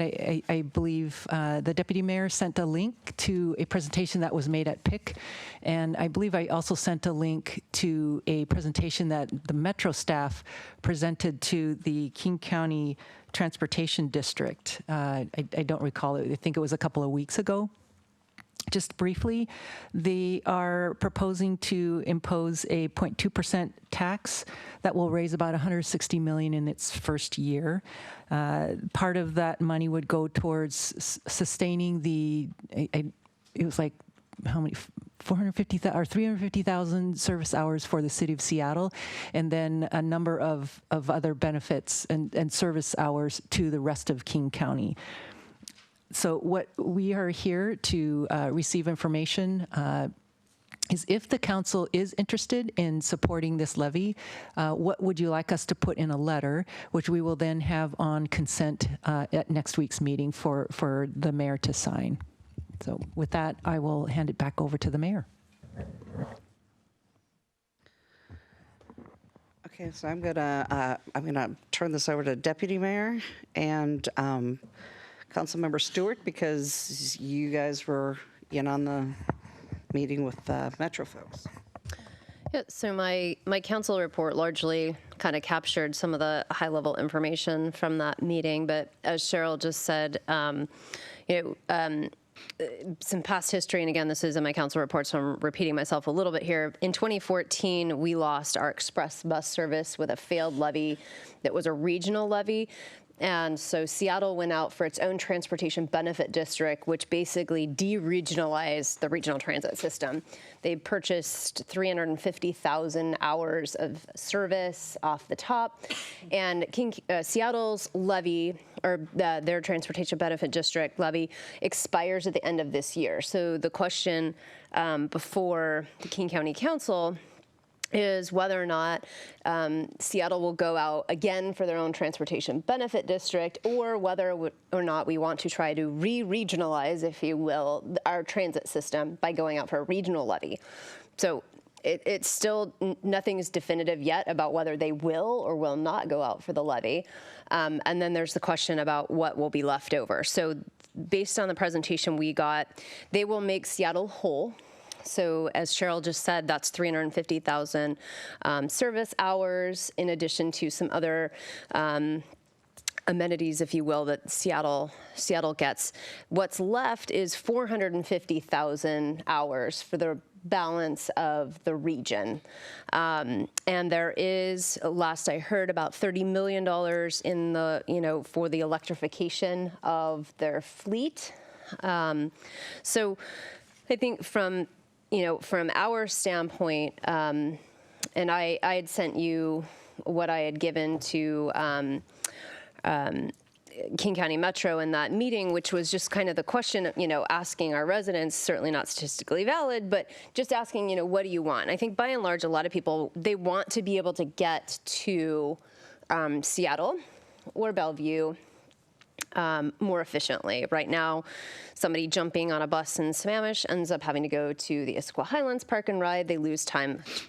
What I hear from a lot of people is they're just getting in their single occupancy vehicle car, driving out of Sammamish, and then catching the express bus. I think, one thing that we discussed in the meeting as well is, the light rail stations coming online in 2024, and getting service so that we can move people from the plateau down there when that starts. But one thing King County Metro said is that they're not providing that service, and I think Councilmember Stewart put that in her email earlier today. That largely falls to Sound Transit. So while people kind of put transit in one bucket, they are two separate entities.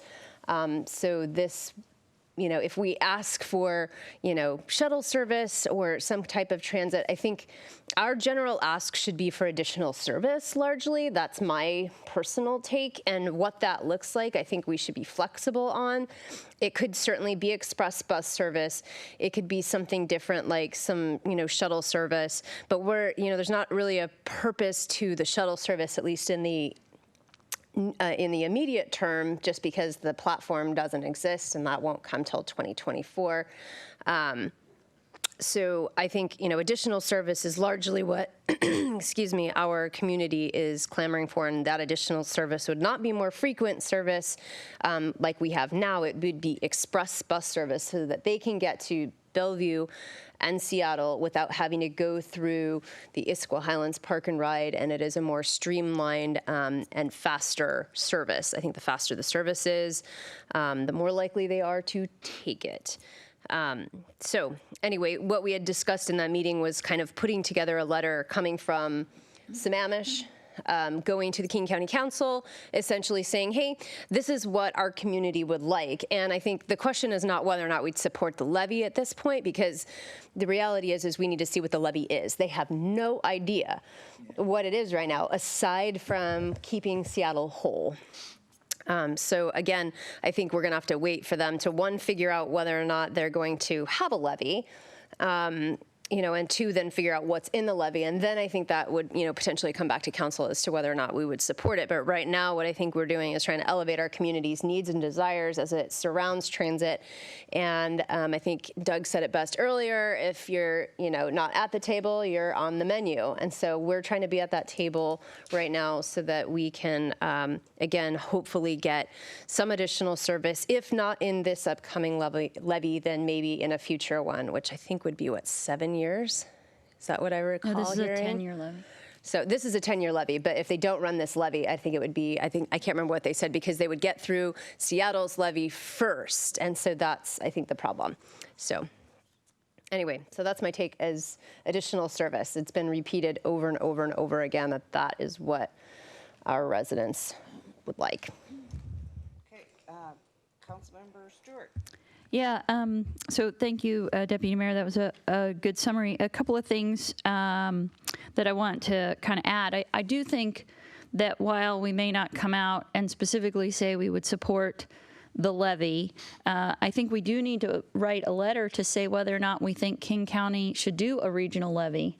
And I think that it is pretty critical that we do support such a levy, because if you think about it, Seattle went out and paid for, right? The region voted down a levy. Seattle went out and they imposed a tax, and they are currently paying for 350,000 hours of service.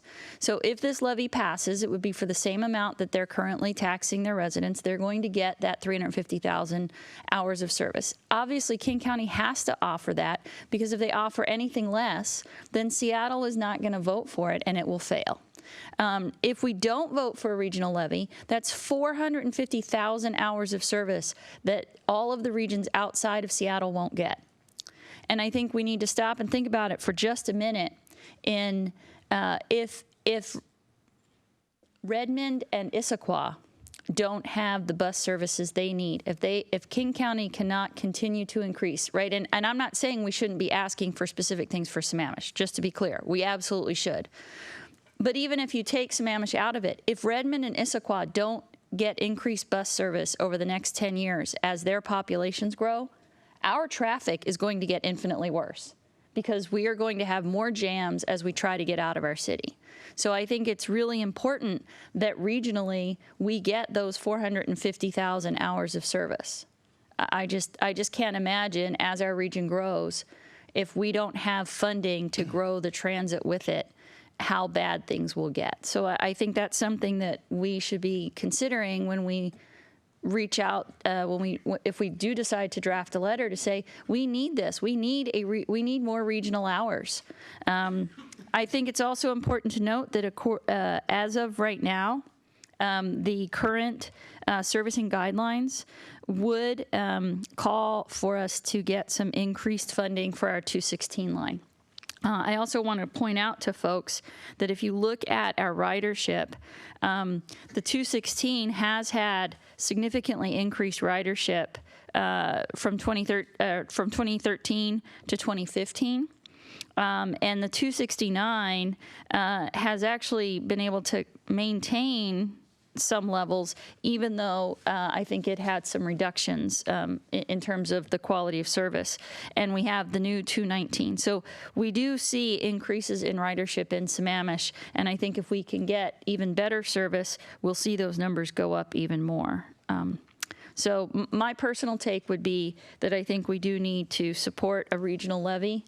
Otherwise, we're really going to miss out. If King County talked about trying to do two things, if they don't go forward with this, and Seattle will go forward with one on their own if King County doesn't do this, that they might try to figure out a way to put out a levy that would exclude Seattle, but I think that would be very complicated and very difficult. So I really do think this is, again, one of those opportunities that won't come around again for a very long time. And the damage that we will, the pain that will be inflicted if we don't go down this route will be far more than if we do.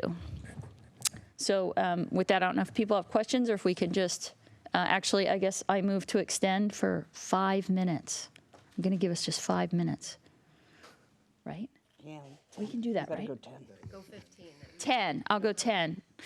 10 minutes. I move to extend for 10 minutes. Do you have a second? Second. All those in favor? Aye. Aye. All right. So with that, do we want to just start Yeah, we've got buttons putting down? on. Okay. Okay, so Putting in some feedback. Let's get it done. yeah, let's go with some questions. Okay, so we've got Deputy Mayor, followed by Councilmember Ross, and then Councilmember Gatlin. So I omitted one important detail that's in my report, and I bolded it because I think it's really important, not only for us to understand, but as well as the public, which is King County Metro is operating under their Metro Connects plan right now, and that plan is not funded, right?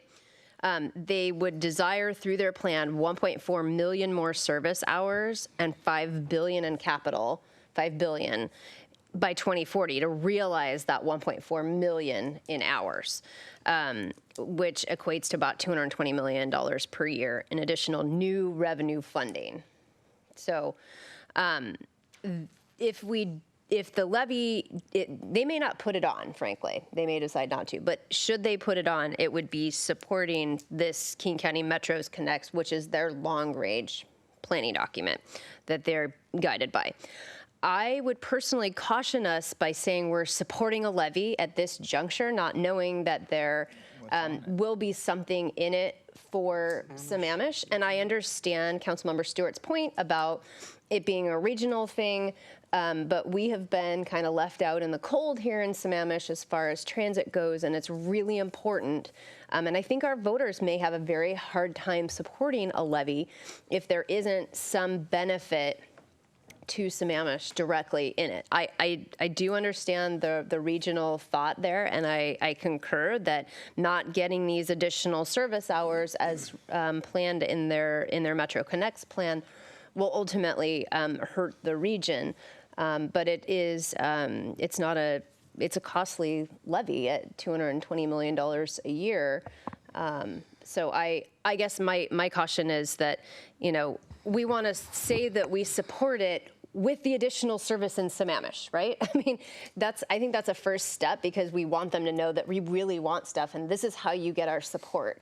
That levy failed in 2014 because the East Side didn't get anything and the East Side didn't vote for it.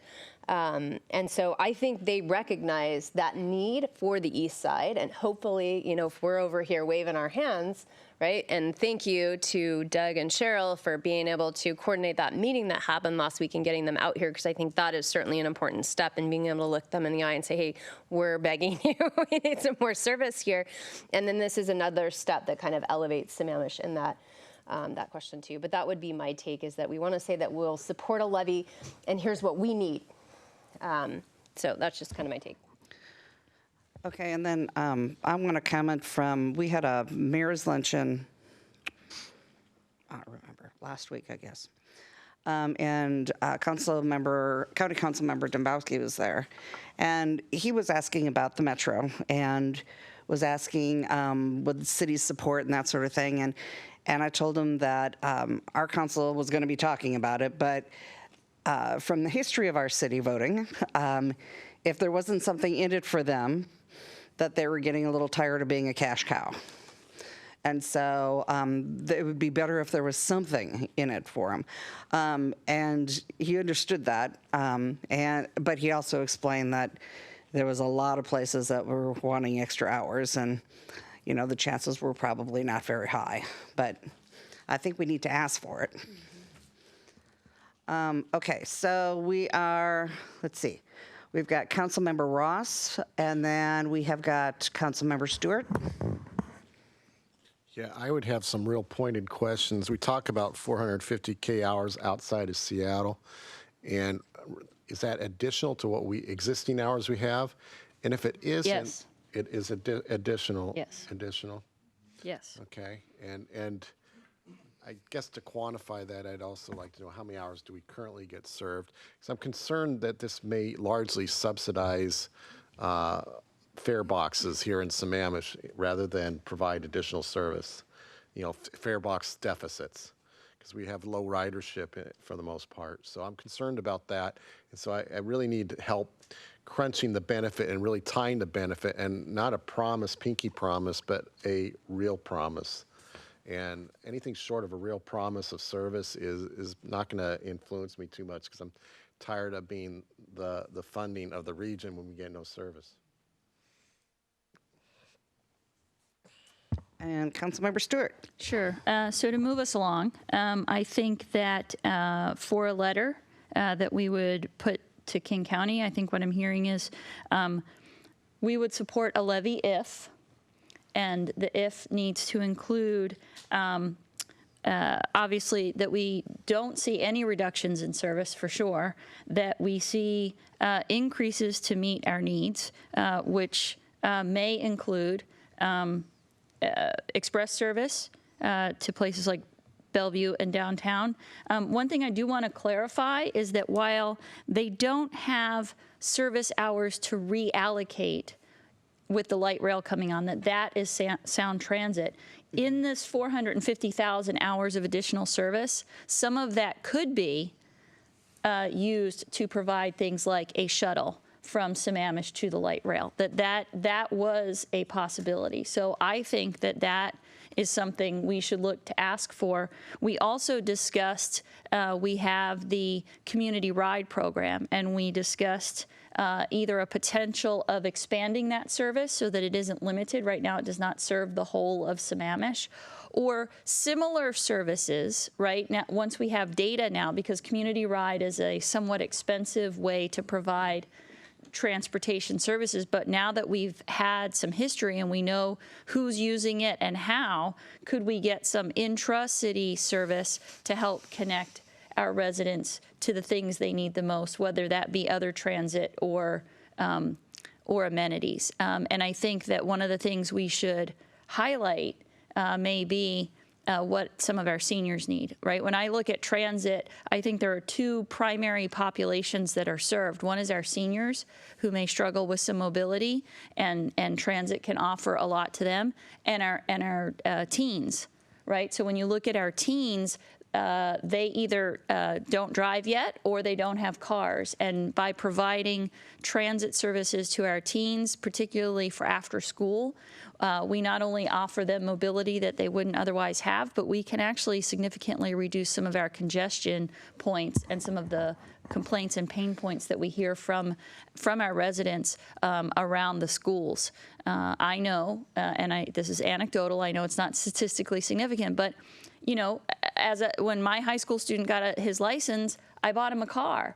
Not because I wanted to spend that kind of money, but because there was no other way for him to get home after school than either I buy him a car or I spend more hours sitting in the parking lot waiting for him to finish practice every day.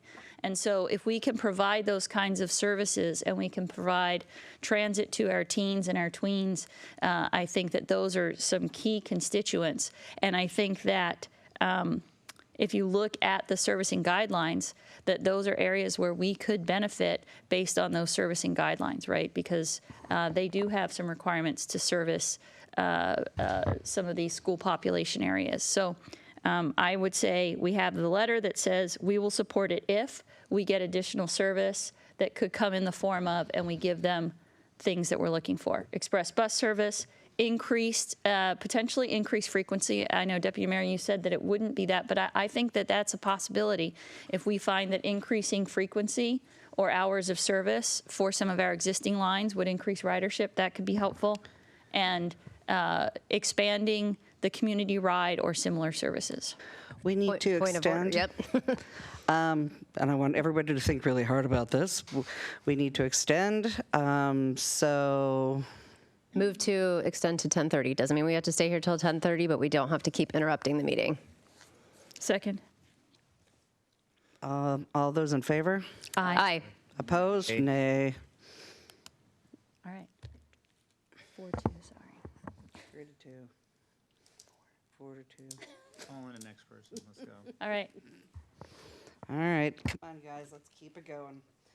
Councilmember Ross, followed by Councilmember Gamlin. Yeah, I mostly think Councilmember Stewart brings up good points, but the one part that I would modify is the statement that we will support if. I think it's important to say we'll consider supporting only if. Fair enough. And that then we'll look at the package and what they would consider helping us with, and then we can make a fair assessment.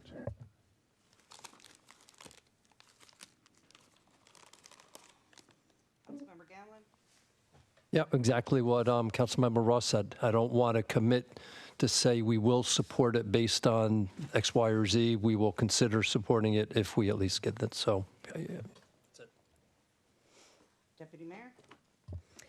Yeah, I think we might want to consider prioritizing our asks in the event that they're looking at this. I think, if they're going to give us something, we want them to give us what we want the most. And while I agree with Councilmember Stewart that the shuttle would be great down to the platform, my concern with that is that that won't be viable until 2024, maybe 2023. But this levy will be in action in 2021, which means for 2 years there would be nothing if that is our ask and that's what they decide to give us. So my concern is putting that as one of our priorities if there is something that rises to the surface first. I think some of the wording, and I know that our staff is great at wordsmithing these letters, could say something like along the lines of a regional levy and a move toward re-regionalizing the system. And I'm not making up that re-regionalized word. That is like a buzzword that they're using. So anyway, will give us re-regionalize. Yes, but I think number one, I would put on there express bus service hours. I think that is one thing that our community has repeated over and over again. Second, I would put additional community ride. And it is possible, I think, that community ride could potentially, in the future, move down to the platform when it's open. So that's why I hesitate with saying we want a shuttle for light rail that doesn't exist yet. I think we should say community ride. I think we should limit it to 2. Hopefully we get 1. Maybe we get both. Hey, that would be great.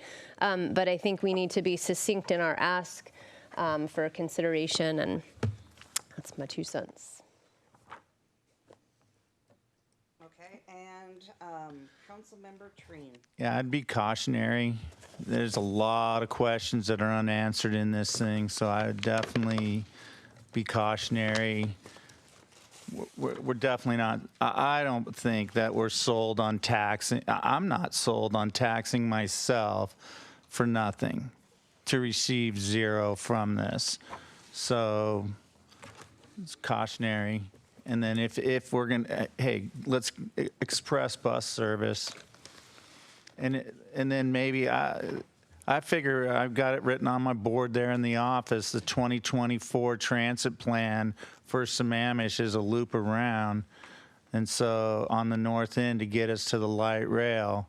So we should look at, if we're going to do something there, it's not just a straight over the top of the hill kind of 228 thing, which is out of the box kind of thinking, something a little bit different.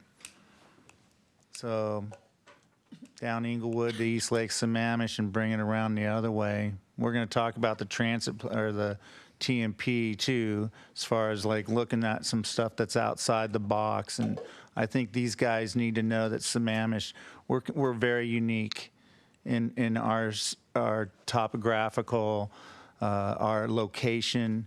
And so if we're not going to get something out of it, we're out. I'm out. Councilmember Stewart.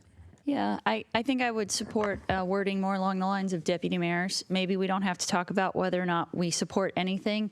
It's whether, right now, King County's trying to decide if they should move forward. And so I think our support, if you will, or our conditional support is really about the regionalizing of the transit. And then, yes, I would concur that we ask for, we can ask for express bus service and sort of we can call it community ride, or we can frame it in a way that says service that provides the following, right? Which is what community ride currently does, with the ability to expand it to the light rail when that comes online. Because I think we'll have to reevaluate the express bus service once the light rail comes on anyway. That may or may not be as important once people can get on a train to go downtown, because that will probably be infinitely faster than any bus service. So I'm supportive of that. If we can get kind of, I guess, head nods from the council, if we want, because I think what they're looking for is, should they move forward right now? Yeah, I think that's. And that's really what I think and we need to most people, agree I on. think here are saying, yeah, and then bring it back. And if we're in, we'll look at it once they have their package put together. And I think Mr. City Manager Dave, I think you did a great job in the meeting, letting them know that when the levy does come out, that the more specific they can be, the better chance they have of getting it passed. And I think that's what we're all concurring as well. So a little bit of that sprinkled into the letter might not be a bad idea either. Okay, excellent. Move to adjourn. Second. All in favor, say aye. Aye. Aye.